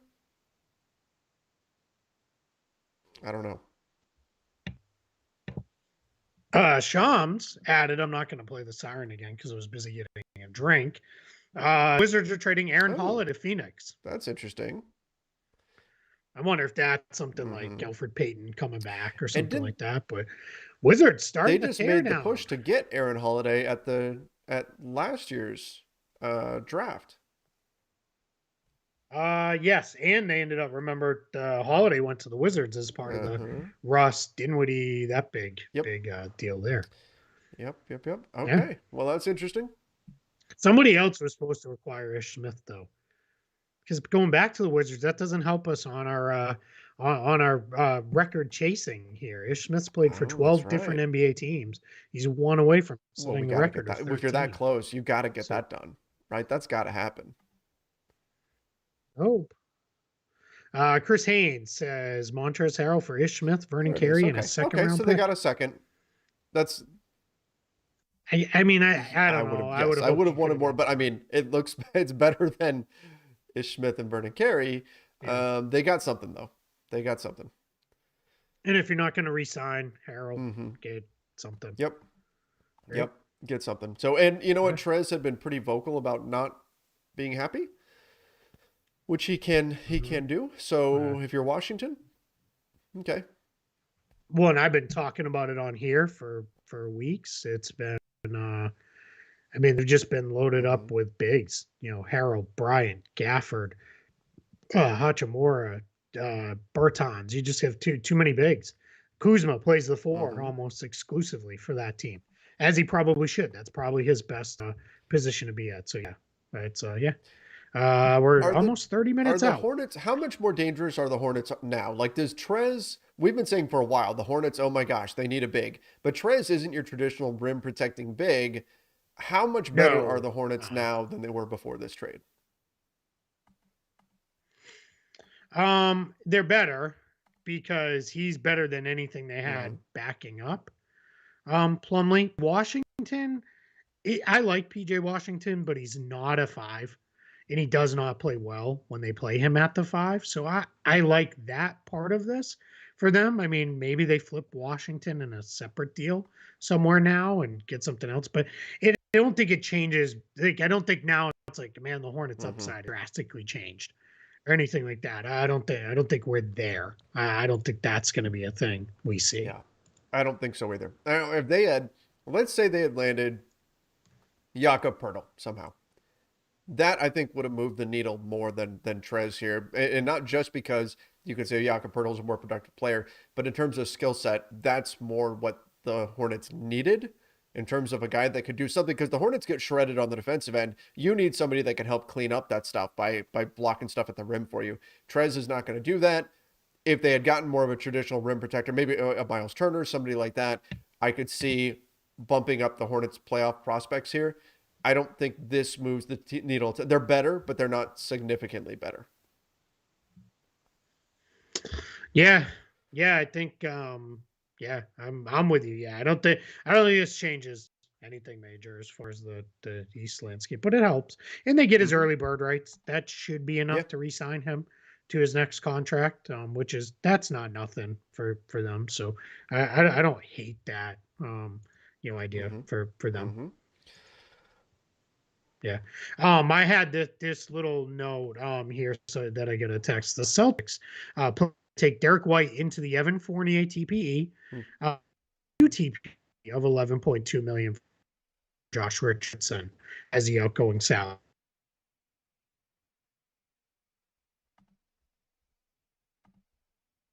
Time by about a third or so, as they go. But here we are. So funny tweet from the Orlando Magic. They tweeted, "Welcome to the O, cash considerations," and it's a bag of cash. That's from the trade with the Celtics. I think that is absolutely fantastic. Hey, somebody just messaged us. Master at Work said, "Congrats on reaching 16,000 subscribers." Yay! So we must have hit it. Let's go. All right. I like it. I love it. Okay, thank you, everybody. Yeah. Thank you, everybody. We get some questions in here. What do we got? Jay Ploko asks, if the Nets were to win a championship, would James Harden be eligible to get his ring for being on the team? That's a good question. That is entirely up to the team. The team decides what they want to do in those situations. That is, they decide. The same thing with championship shares, playoff shares, all that stuff. Generally, the players vote. When it comes down to rings, that's a decision that's made by ownership. In most cases, if a player was considered to be a significant contributor to a team, they get a ring. So this one ended a little weird though. So I don't know. Well, that's like, so in the Lakers in 2020, Dion Waiters, it was on the Lakers and wound up playing against the Heat, which was his previous team. So going into it, we said, okay, well, he's getting a ring no matter what. But again, it's not a must. It depends on the team. Yep. Yeah, that's exactly it. Yep. Dion Waiters, the bubble man. Yep. Not seen since. He might still be there. I should check. I should drive over there. You think he's still there? After we're done. Maybe, might be. I haven't seen him since then. Right? He could still be floating around ESPN Wide World of Sports, hanging out, enjoying life. I don't know. Yeah. It's nice here today. Nice and warm. Well, not warm. It's kind of chilly. I shouldn't have lied. All right, let's see. We're in that kind of quiet window right now where it's 30 minutes to go until the deadline. Reminder, especially if you're just popping in here on the stream now, over 3,000 people here. Benjamin asks, how tired are you guys? I can only speak for myself, but the answer is very. I got about 2.5 hours of sleep last night. So there's a big nap coming. Absolutely. Moneyball and Draft Day are two great front office movies. Any others you would recommend, Keith and Trevor? Are there any other front office movies? I'm sure there are. I think back to like Little Big League. He did some managerial stuff in that one. I like that. That's a deep dive there. But remember Little Big League when he says to him, he's like, let me ask you, we've got this player coming up to hit. What do you do? And the kid's like, who's available in the pen? Right. How many days of rest? And he's like, what does he need me for? Yeah. Draft Day, Ryan Sproverio, get out of the chat. Draft Day is not garbage. No. It is fantastic. I love that. It's not movie. realistic, but it's No, a it's fun fantastic. movie. Enjoy your pancakes, Ryan. That's We're right. very You pancake eating. eating something something. Yeah. Keith, What I was really going to I say gotta before the run real chat. quick and help my wife needs help with something for All just a right, moment. Sometimes all right, stuff I'll riff. happens. I will be right back. All right, let's go. Trevor finally turned the show over to me. I can do whatever I want. All right, guys. Couple things, reminders here. We got less than 30 minutes to go till the deadline. Deal details will often leak out after 4 or after 3 o'clock, sometimes as late as 4 o'clock with this, because what ultimately happens is these teams as long as they're in the trade call queue with the full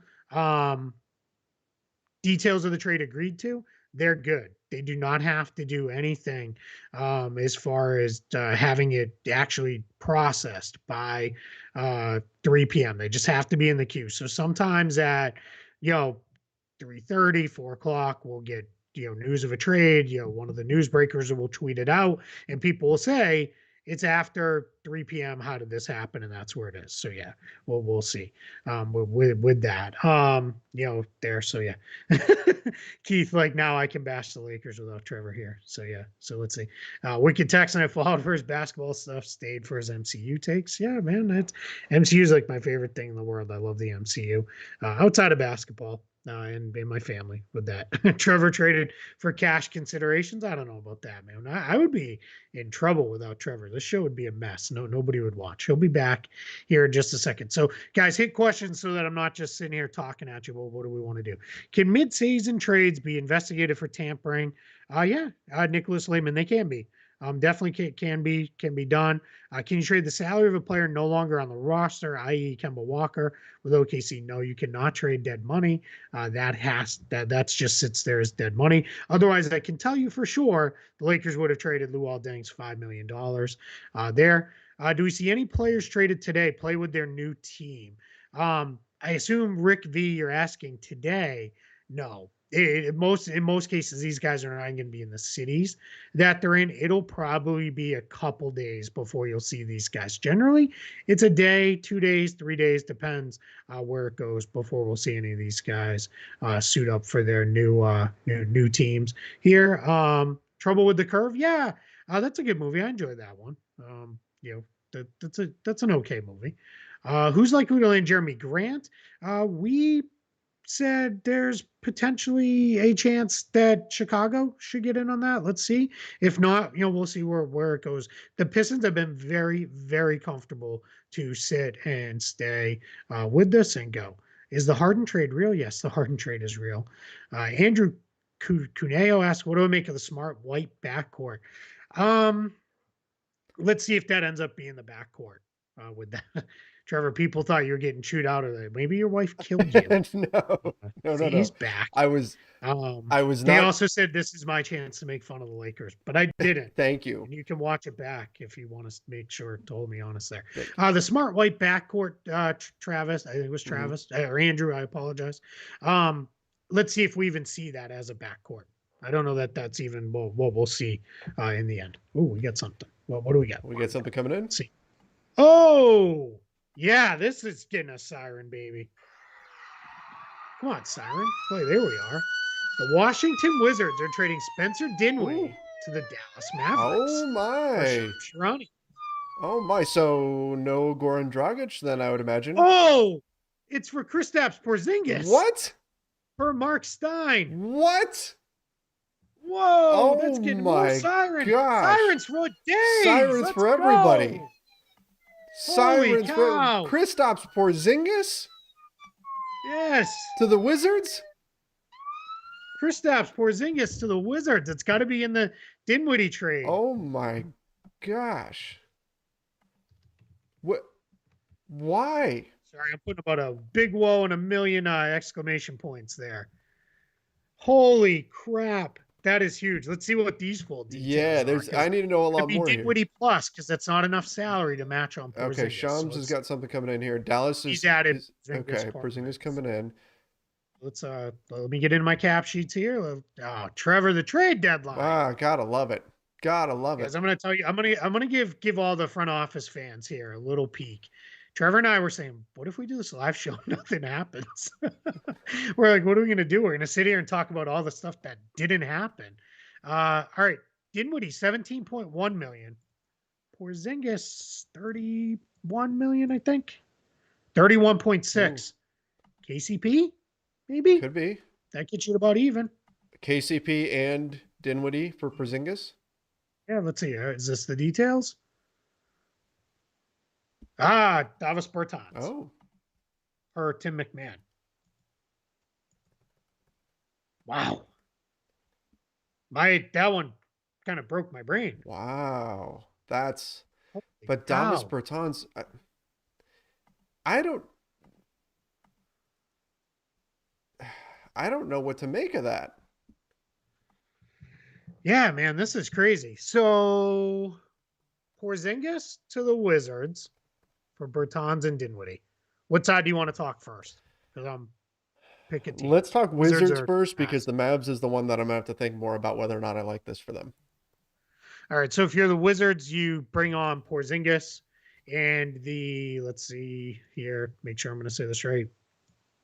31.6 million this year, 69.8 million over the next 2 seasons. Player option 23-24. At this point, I'd say likely to opt in. I don't think he's a $30+ million player. You traded away Harrell already. You're kind of resetting around a Porzingis Beal core. I don't know. I mean, that's worse than Porzingis Luka was. I don't know. I don't know that I like this for Washington. Okay, so for Washington, the big picture is you want Bradley Beal to be happy. You want Bradley Beal to re-sign with you. Are you closer to saying we are a consistent playoff team with Porzingis on the roster than you were prior to this trade? I'm sorry, what was that? Sorry, my bad. Are you closer to being a consistent playoff team with Porzingis on the roster than you were before this trade went down? So you traded away Dinwiddie and Bertans. No. Did you just get something that you think is going to help you win games? All things considered, when you factor in contract and his availability issues, is Kristaps Porzingis that much better than Davis Bertans? Yes. I mean, I think is so. I think so. I mean, Porzingis can. The problem is, I tend to think. You're thinking about it. The problem is, I think of Porzingis at his best, and that's just not what he always is. It's not, right? Yeah. I think the upside is there for Porzingis. I don't know how much this really helps the Wizards with the availability issues, with the play issues, and all of that. If he hits his upside, then yes. Then it's yes. But that's a big if. And that's where I don't know. I don't know if this makes a big difference to Bradley Beal or not. Mm-hmm. Yeah, on the flip side, Dallas. Yeah, I don't like that. The Wizards, too, they have no point guards left now. They have Raul Neto left. That's it. Do they care about winning? Dinwiddie got traded. They traded Aaron Holiday. I mean, but you still need the ball handler. Sure. Well, Ish Smith, they got him back, I guess. Okay. Ish Smith and Neto. All right. Let's go to the Mavs side. Yeah. Okay. The Mavs side, I think, is interesting here. You pick up Spencer Dinwiddie. Goran Dragic probably not coming there then, I would imagine, unless is Jalen Brunson on the way out at some point. Yeah. You get Davis Bertans. If you're the Mavs, maybe you're saying, well, Davis Bertans gives us whatever Porzingis would, or at least we think, and Spencer Dinwiddie can do some things for us. I guess it protects them against losing Jalen Brunson this offseason if you have Spencer Dinwiddie, but I don't know. I don't know if the Mavs are that much better either. Tim Legler said Kristaps Porzingis is a unicorn because you hardly ever see him. That's really mean and fantastic. Oh, man. I think that's pretty great. Maybe you move Brunson now, right? Because what do you need? You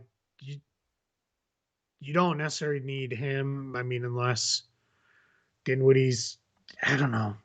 I liked Dinwiddie a lot more before this year. He's just played so poorly. I would have really liked him alongside Mhm. Luca prior, but he hasn't been very, very good. This year. Yeah. Bertans, I mean, that's a kind of typical Mavs guy, right? Big with range. Yeah. Throw him out there, he'll get a million open shots playing with Luca. So yeah, that's tough. I don't know. I mean, That's tough. I think it comes down to this. If either team may have just gotten better, but I don't think it's significantly better. Either team in this trade may have just gotten worse, but I don't think it's significantly worse. Despite the big name in the trade in Porzingis and all of that, I don't think that it moves the needle a ton for either side. The Mavs get a couple of rotation Um, guys. Maybe they think availability is the best ability. These guys are going to be there for us. Let's go with them moving into the playoffs. And the Wizards say, we're not looking at the playoffs now because Beal's hurt. Let's go for the upside guy. Okay, I can see it in that sense. Otherwise, again, I don't think it moves the needle a ton. I had somebody joking on Twitter, said Mark Cuban just wanted someone to talk Bitcoin with. That's why he traded for yeah, I Spencer saw that Dinwiddie. Bitcoin crypto. Yeah, I've Or seen that crypto, joke yeah. too. I'm like, yeah, that's kind of Whew, funny. man, that one just that one. I mean, kind of broke me because I just wasn't expecting I that. was not either. There. Let's see. Somebody just said something similar in our chat here. Um, yeah. All right, we got. Let's see, we got more tweet alerts coming in. Well, what else we got? Just more on this trade. Nothing new. No new Clock is details. ticking. We're at what, 15 minutes now 15 minutes. until the trade Yep. deadline. 15 minutes 15 until the minutes. trade But deadline. as I was saying when Trevor was gone, remember we are down to uh, 15 minutes, but sometimes stuff comes out after 3 p.m. Eastern because, details will come out after that. So, yeah. I've got some people saying that the Wizards come out ahead here because they're getting rid of two contract mistakes, two contracts they regretted, and they're getting a guy with some upside. I mean, I guess you could look at it that way. Yeah, I mean, if you think you are the team that can get him healthy and available, Mm-hmm. yeah, it's a win. I mean, the reason he gets called the unicorn is because he's a super unique player. But yeah, it's you know, that's it's just he's I mean, the Legler thing's only funny because there's truth to it, Mm-hmm. right? Like he's only available every once in a while, right? Like that's the tricky part here. So, you Mm-hmm. know, yeah. And it does. If Jalen Brunson gets a huge offer in the offseason, Dallas is now. This is kind of similar to the Cavs with Karis LeVert, where they not only are they getting something that can help them right now, but they're protecting themselves in the event that Colin Sexton gets a big offer in the offseason. Now they don't have to feel inclined to match that. Same thing with the Mavs and Jalen Brunson. Now you've got Spencer Dinwiddie to lean upon should something happen there. I'm not saying that parting with those guys is the right thing, like just letting Jalen Brunson Mhm. walk away is the right thing for the Mavs, but you've got some built-in insurance now. Yeah, that's kind of what this is about, right? Is you're trying to be in a position to say, hey, we feel like we can, do this. A couple details from earlier trades. Aaron Holiday is going to go into the Dario Saric disabled player Mm-hmm. exception. So that's where he will go. To there. So yeah, but yeah. Um, they are, yeah, we'll see, what happens, from there. But the Wizards will create a trade exception out of that too, a small one for the value of Holiday's salary since they took no salary back in that deal. That was a nice surprise trade to kind of come out from. I felt like we hadn't gotten Yeah, that yet coming today. late. That because we've been hearing Yeah. Simmons and Harden, and we kind of on that. So when that came through, it was kind of like, okay, there it finally is. That was the out of nowhere. Oh my gosh, no one saw this coming move so far of the deadline for me. Yeah, 100%. I mean, the big one is clearly the Uh Harden huh. Simmons trade. Nothing's going to top that. It would be impossible at this point, minus something that's, bananas and not happening. But that is, I mean, there were a lot of other pretty big Mm-hmm. moves made here over the course of the It's day. I been mean, eventful. this has been an extremely eventful trade deadline. One of the things that we talked about too was the free agent class is really bad this summer. We'll see. I'll rework cap space projections after we get all these deals finalized. But it is we're in a position where there's not a there are not a lot of teams with cap space. There's only going to be a handful. So what we'll do is we'll rework those by the time we come back to you with our full wrap up show after. I'll have those worked out. But the reality is with this, with the cap space, there's only going to be about 5 teams with cap space. In the part is the other part is the free agent class stinks. So you make your moves via trades, right? That's where you go. So 1 inch, just a little note. Josh Jackson traded to the Kings today on his birthday. Happy birthday. Yeah. How about Terrence Ross making it through maybe another trade deadline? Maybe. With the Magic. We'll see.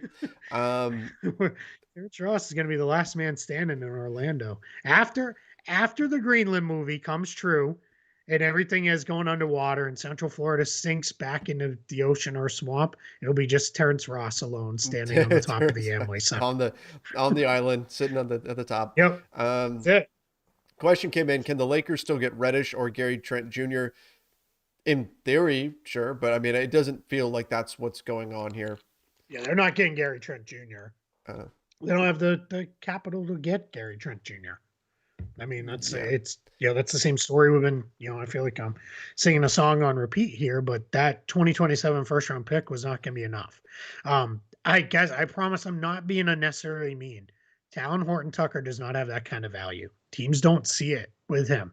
He has played so poorly this season. He has shot worse for 3 successive seasons in a row after coming in as a bad shooter already. Teams just don't see it. There's just not a belief that it is point of there. This from Brad Townsend, who covers the Dallas Mavericks. Porzingis played in 134 of a possible 209 games. That's all. Yikes. I mean, we're only a few trade deadlines ago that we thought this was, that was the huge trade deadline move, right? When he was injured, it was kind of coming off that ACL, and here we go. I mean, let's see. So here's the thing with a guy like THT, and this is where, again, if I'm the Lakers, I'm given, like Keith is saying, he's not wrong. His trade value is extremely low, but if you're the Lakers, you also are understanding that as much as they need to make a move right now, you're probably selling low on him if you trade right now. Like most of the players who are in their early 20s, there it is, are in their early 20s tend to get better. So there's a decent chance that you get something else. You get something else for him next year if you wait. But again, you just got to be patient there.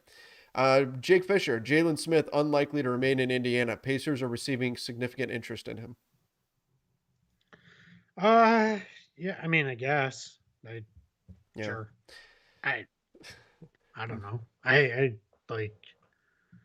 mean, maybe that could be one where maybe Boston tries to grab him on the cheap. They've got trade exceptions, slide him in. That I don't know. I mean, sure. I don't think that's going to be any big thing. Mike M says Westbrook to Houston for Wall in a second. Sources trust me. That's wishful thinking there. Thank you. Eagles gang Sources trust said, me. "Is this the craziest trade deadline we've seen?"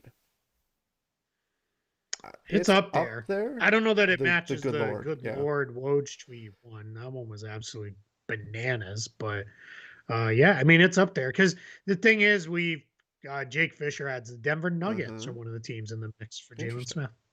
Okay. I don't hate that for the Nuggets.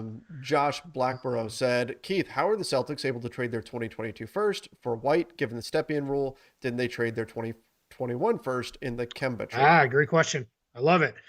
Step-in rule is only looking forward, does not factor in looking past. So once the draft is passed or the pick has been made, you are not bound to that any longer. So even though they traded the 2021 pick, because that's in the past, you can trade the picks moving forward. So that includes, even if we're at the draft, once a draft pick has been made and a selection has been made with that pick, that removes the step-in requirement. You'd then be able to trade the next year's pick. Good question.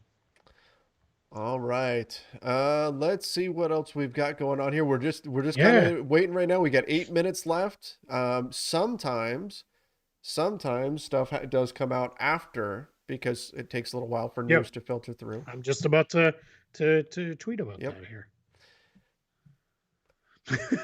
Robin Lopez tweeted, Salvador Dali died in 1989. It's weird to think he may have actually seen the movie Predator. What? It just made me laugh. He's just trolling everyone at this point. Like, okay, we've talked about this before, but if I was an NBA player, and I've done this a few times, and then I felt bad about doing it, but it'd be from the media perspective. But if I was an NBA player, I would just be tweeting out the eyeball emojis right now, just for fun. So I'll tell a story. I was in the visiting locker room. I won't say who the player is because he's still in the league. I was in the visiting locker room at an Orlando Magic game pregame. Back when we used to do that, remember that? When we used to go into the locker room to talk to players. I know, right? It seems like that was decades ago. But it is. There was a player who we were 3 days ahead of the trade deadline, I believe, if I have this correct. He said to the rest of the team in the locker room, he said, "Hey, check this out." And they all came around, and all he tweeted was the eyeball emoji. And everybody like reacted to it, lost their minds. He was a guy who was kind of mentioned in trade rumors and the like. So yeah, it was so just interesting, there, the way, that works out. They know. They play the game. Everybody too. Guru asks, can the Lakers waive DJ and Bazemore in open roster spots? Sure, if they want to eat that salary. I've been saying for a while now that the most likely thing we see the Lakers do is a small trade to free up a roster spot. But again, if the thinking has shifted, and maybe last night played a factor in this, to this season is done as far as the Lakers go, if it's going to cost you a second round pick to open up a roster spot, why do that this year? Why pay anything to open up a roster spot if you're not going to be worried about this year anymore, which may be where they're at. So yeah, that's something to consider there. It's if they could do it, but do they see the benefit of paying whatever the cost is, whether that's the cost of paying those salaries for the rest of the season, incurring the luxury tax on those things, or giving up whatever assets are necessary in order to move off those contracts? Nobody is taking those guys for free. Nobody's going to say, "Oh yeah, hey, give us DeAndre Jordan. We'll take him. We think we can play him." Nobody's saying that right now. You'd have to pay something to get off those contracts. Yep. Yeah. My guess is they'll just waive them. I mean, even OKC, quiet day for them. OKC sitting 20 some odd million under the salary floor, and really haven't done anything. So let's do that. Since it's a little quiet right now, 5 minutes to go, by the way. Atlanta's done nothing. Well, we've got a question here. Ben says, why do teams wait until the trade deadline to make trades? Deadline spur action. I mean, and I'm not being snarky, I promise. It's a real thing. I mean, sometimes you don't have to do anything until you do something. Guys, some of the sources you're putting things in there, pick better sources. That's all I care to say on that. But yeah, no, that's a good question, Benjamin. But yeah, that's why they wait, because it's deadline spur action for sure. Lakers, Ricardo Montalban. What does Ricardo Montalban sound like? I'm not sure. I don't know what he sounds like. I can't. I guess. Yeah. All right. Now I'm gonna try to find a clip of Ricardo Montalban saying Lakers, because I don't know what that sounds like. But sure, Pabst Rivera, I guess is the way that is coming. Will Brooklyn convert Kessler to a standard contract? 100%. I expect that to happen. Same with Caleb Martin. Those two guys will get converted. Coming here. So yeah. Yep. So yeah. Last resort, THT Russ in the first for Wall and Wood. Why are you getting Wood out of this? No. Yeah, I don't think that's something that's gonna happen there. And again, that's from the Lakers' perspective. That's what it would take for me to include the first. If it's the first and Russ to get Wall, I'm not doing it. What if it was Eric Gordon? It depends. Are you out on this season? If you're out on this season, then you're not doing it for Eric Gordon. Wood, you could say, is at least young enough to where he's part of next season. Is Eric Gordon would be the third best player on the team right now. I'm just saying he's 33. It's you got to factor that in, right? But I mean, I'm saying it's close. It's something I would definitely give a strong look at. All right, let's see if we get any buzzer Yeah, beaters here. Let's 3 run minutes. through her quick. Oh, here we go. We So got one. Atlanta. Oh, did we? Toronto trading Chris. Oh, nope. Somebody got Somebody faked got out. caught. Yep. Somebody got faked out. They retweeted a fake account. Careful. That was not anything. Who did it? Who retweeted it was the Cam brothers. They got got. Gotta be careful. Look for that Yep. check mark. All right. Let's run through who didn't do anything. Okay. Atlanta. Cam Reddish trade was done earlier, but that was just a shuffling of deck chairs. Boston, Brooklyn, Charlotte all did stuff. Chicago, quiet. Nothing for them. Cleveland, Karis LeVert trade. Dallas did their big thing. Denver did the Bryn Forbes deal earlier. Well, because remember, guys, these count, right? These deals, even though they were done a week or two ago, they all matter. Detroit's gotten involved. Golden State didn't expect anything out of the Warriors, right? They were going to basically definitely stand pat. Houston hasn't done anything yet. Indiana did a lot. Clippers did a good chunk. Lakers haven't done anything yet. Memphis has done nothing. Not really surprised. I kind of like that for Memphis. You run with what you got. No problem with that. Miami, they freed up the flexibility to trade a pick. Maybe that's a summertime thing for them. Milwaukee got themselves a backup big. Minnesota, they haven't done anything. Thought they might try to bolster that to get a top 6 spot in the West. Even Chad Ford got by this fake. Sorry. Oh, man. What was it? Toronto's trade. Again, guys, this is fake. Toronto trading Chris Boucher, Malachi Flynn to Houston for Eric Gordon, Daniel Tice, and a 2nd-round pick. Oh. Yeah, the math doesn't work on that. work. Yeah. Come on, guys. It's just math. New Orleans, they did the McCollum deal. The Knicks, they haven't done anything. Cam Reddish, I guess. That was something. OKC, super quiet. They ate the KZ Okpala deal, but that's really kind of it. They ate a couple other deals earlier. Orlando did their monitoring. Nothing with Gary Harris or Terrence Ross yet. We're less than a minute out from the deadline. Philly, I think they did something today. We do have one. Houston is trading Daniel Tice to the Celtics, according to Woj. Oh, hey, welcome back, Daniel Tice. There you go. There you go. Daniel Tice back to now. Is that the Dennis Schroeder trade? Maybe. But Daniel Tice has got 4 years left on his deal. Hey, I like Daniel Tice, man. I do too. I think Houston was having trouble finding a taker for the 4 years, but he's coming home. There it is. There it is.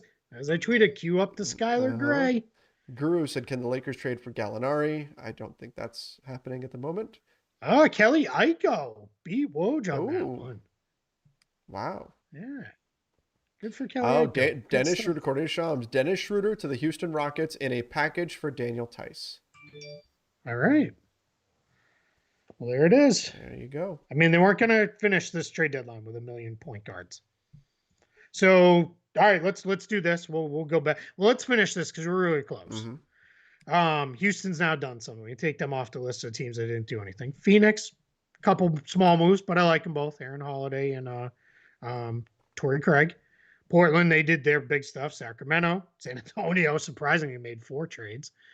Toronto did a trade. Utah, I don't know. The Joe Ingles for Nickeil Alexander-Walker. It wasn't much, and Washington broke it out. So had a couple teams sitting it out thus far here at the end. All right, let's get into this Dennis Schroeder for Daniel Tice move.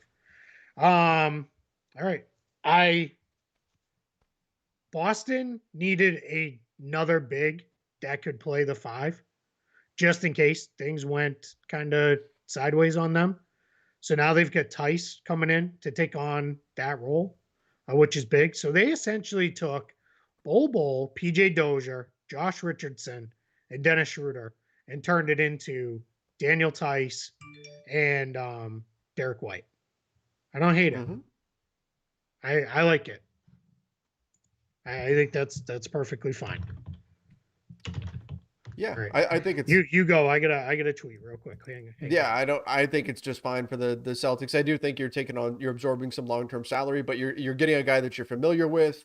If you think he can be an asset moving forward, then you're fine there. I do like getting Derek White. He's a guy that I like quite a bit. And off they go. Now I've already got people asking, who do we look for on the buyout market?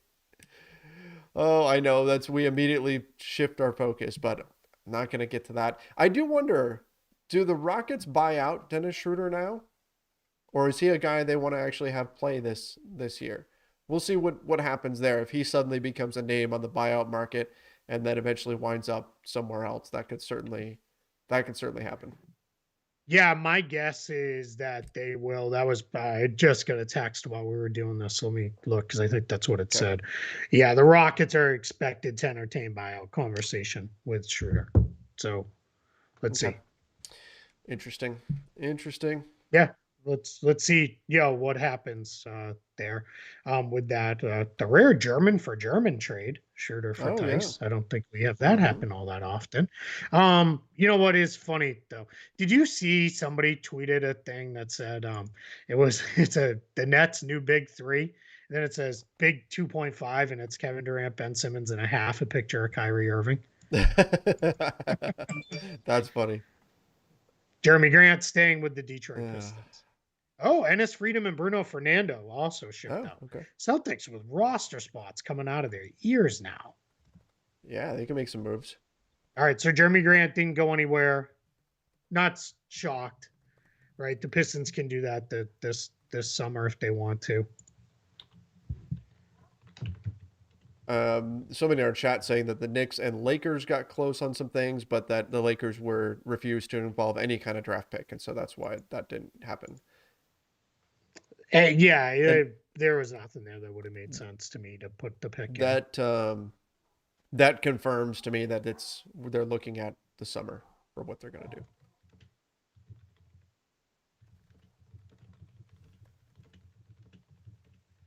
Bill Oram, I'm told not Yes. to expect any last minute deals for the Yep. Lakers.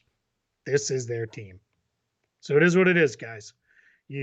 Trevor will have something I'm sure Mm-hmm. later for those of you who follow him for Lakers Nation content. But yeah, it is what it is. I'm gonna guess the Celtics took another player back because you can't be sitting on 4 open roster spots. No, something could be coming back. Sent by NFT. Well, I'm officially disappointed. The season is over, in my opinion. LeBron just focused on catching Kareem. Yeah, that's probably what we're going to see here. And again, the fact that the Lakers didn't even move off of a salary tells you they're probably not even planning on being much of a player on the buyout market. Yeah, They, I they mean might maybe if still, but somebody like if Schroeder popped free, mm-hmm. maybe if you could get him for just a prorated Sure. minimum. I'd rather have him than Jordan or Bazemore. But yeah, that's somebody asked about bio. I have a piece up at Spot Track you Mm-hmm. can check out. That's all about the buyout market from there. So you can definitely check that out. And see some of that has changed for sure. We get something else coming in. Yeah, no deal for the That's Lakers. Woj. Yep. Woj says they'll focus on the buyout market. Okay. So yeah, I think They so. would have to free up a roster spot to Right. do that. Yeah. I like this is from my buddy, we call him the blog father, Jeff Clark, because he was kind of the guy who started this whole blogosphere thing for NBA teams. He says, Ime Udoka, I'm going to play an 8-man rotation. Brad Stevens, okay, that's all the players we'll have on the roster then. I love That's it. funny. Yeah, 4 open roster spots is too much. Yeah. Like that'll change. It might. Is it 5? It can't be 5. Maybe it is 5. I don't know. I've lost track. All right. So let's see. Right. Trade deadline. Maybe. Right. A few minutes past the hour. Here. Let's see if we got something else coming. Down Never the know. line here. Sometimes stuff pops up. Yeah. As you know what we say now, though, what I'm bummed out about with Bruno Fernando being traded. We don't talk about Bruno. Yeah. Is your daughter super into that movie? We watched it, but it's not like on repeat or anything. She's into the Wild Kratts right now. Apparently, something they showed it. They watched it at school. It's like what? Sorry, Terrence Ross just tweeted from what is that movie with Leonardo DiCaprio, the Wall Street movie? He tweeted, "I'm not fucking leaving." Oh, you're talking. Oh, it's yeah, Wolf of Wall Street. Wolf of Wall Street. Yes, that is fantastic. That's a great tweet. That's a great tweet. That is a great tweet. Here, I'm looking. I'm gonna make everybody mad and retweet my own No trade is better than a bad trade tweet. Uh-oh. Oh my. All right, guys. So just give it. We'll hang out here for a little bit longer with everybody, guys. We cannot thank all of you for hanging out with us. We're over 3,600 people hanging out with us here live today. You got unbelievable. We love we gotta come on. What do we call it? Front office fans? Yeah. Front office, something. Front office nation, whatever it is. We love you guys for hanging out with us. We can't do front office fans because then it turns into F off. Oh, that's true. F off. I like that. Maybe we can go with Shea that. Serrano has the FOH Army. Oh, I'm all right true. with that. So That's true. yeah, I think so. I'm all right with that. What do we got? We got no Lakers, no Knicks, no Jeremy Grant. Everybody's those teams. Casey Johnson, Bulls never. He's a Bulls reporter. Been covering the Bulls forever. Bulls never seriously considered including Patrick Williams in any package. Also have heard mid-March as a soft target for his return. Well, that would explain why they're not. I mean, if he's back for the playoffs, so he's back mid-March. Yeah. Why not? Yeah, run with what you got. Yeah. All right. So it's going into what it's going to look like here the rest of the way. So we're going to be hanging out for a little bit, see if anything else pops. Then we're going to break so we can kind of regroup, do some other stuff, and then we'll go. And then we are going to come back probably later today, record a full show. It will not be live, that show. That'll just be the two of us kind of really going through everything so that we make sure there's nothing we missed after all the details are out and all that stuff, and get into all of it and go. Chris Harrington, a reporter for the Grizzlies, reports no deals for Memphis. So, I've got Mook Morris too. No deals for the Warriors as well. Not a surprise there. Lakers through the season and now forced to miss the playoffs 2 out of the 4 years LeBron joined LA. What a shame. Again, if they hit the point, and last night may have been the tipping point where they decided it's no longer about this season, I'm not surprised that they didn't do anything today. And I know that it's frustrating when you see a team that doesn't make a trade, but again, sometimes that's the most prudent thing to do. Particularly, I've been talking about this for a while. Everybody in the league, 29 teams, knew that the Lakers, that Rob Pelinka, and I know I've got a lot of Lakers fans in here, we're going to approach this from not a position of strength.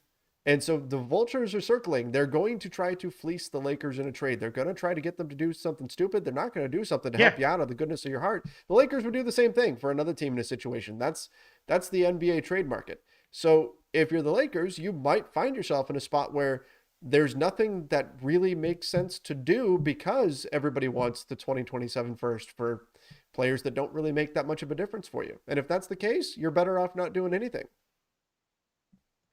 Yeah, absolutely. Yeah. And you're spot on with that it is not, you don't want to just push stuff, right? Like just to do it. There isn't a thing, there. Rockets are looking at buyouts for Cantor and Fernando. Okay. Not a surprise. So yeah. That's per Woj. There was I forgot what I was.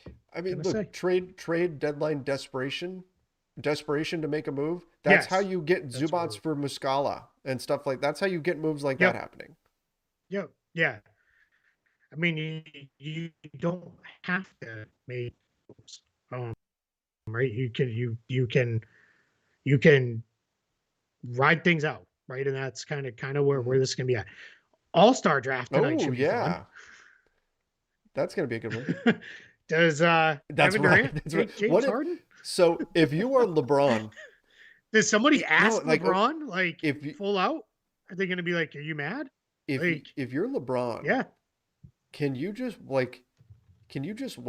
It's like in your fantasy draft. If every other team has a quarterback and you're in the 7th round or something, you don't have to take a quarterback till the very end of the draft, right? You know somebody's not going to pick up 2 if you're in a 1 QB league. So if LeBron going into this draft, can't he just not pick James Harden, make him his last pick because he knows KD's not going to pick him? Letting it go. Yeah. Or James Harden. He's like me on the playground. He's going to be the last kid picked. I feel bad for him. Crazy. All All right, closing thoughts. Here's we wrap up. Closing thoughts. Closing thoughts. Oh no, somebody says it's my fault. Rob listened to me. It would be the first time if Rob listened to me. It would be the first time.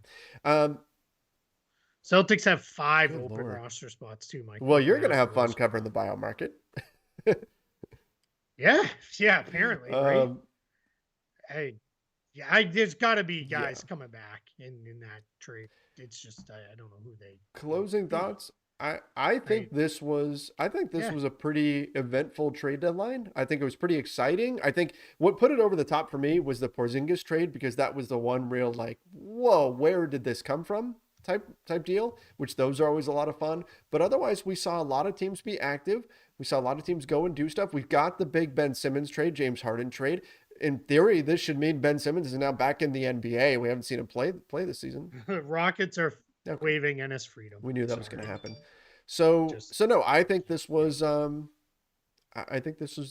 pretty fun trade deadline. I mean, not from the Lakers perspective, but from an NBA perspective, this is a win. You got a big blockbuster trade. You got a lot of other deals that are pretty interesting. I think it was a good day for the NBA. Great day, great week, great month. Million deals went down, a lot of stuff. My cap sheets, I just literally they're on fire in the background here of my computer. I don't know that we'll see what they look like. Oh man, this will give Dennis freedom time to get his speeches ready. That's rough. Let's not talk about that. Yeah, so let's see. I'll break this news right here. Per source, the Celtics will likely convert Sam Hauser to a standard contract. There it is. Yeah. So, I mean, closing thoughts. Great trade deadline. Can't thank everybody who hung out with us. I don't know what our top number was. We'll get to it at some point, but we had to have been close to 4,000 total people. Still almost 2,800 hanging out with us here today. You guys are the best. Love you guys. Front office fans, F off. I don't care what Trevor says. That's what we're going with. I love it. You guys are all the best. Love you guys.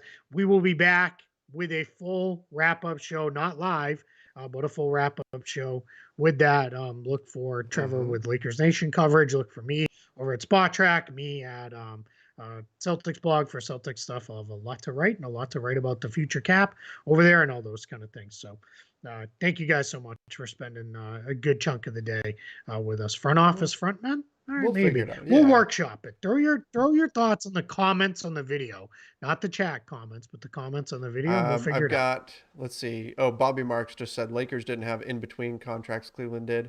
Okay, no, he's just never mind. I thought there was something official going on. He's just he's talking. I think about the Karis Lever. Oh, what? No, comparing LeBron's the Cleveland final season. That's one. All right. Yep. Well, appreciate everybody for joining us. This was a lot of fun. It was great getting to go through the trade deadline with all of you. Thanks again for hanging out. Make sure you do subscribe to the NBA Front Office YouTube channel. Don't forget to turn on those notifications as well. Till next time, everybody, stay safe and see ya.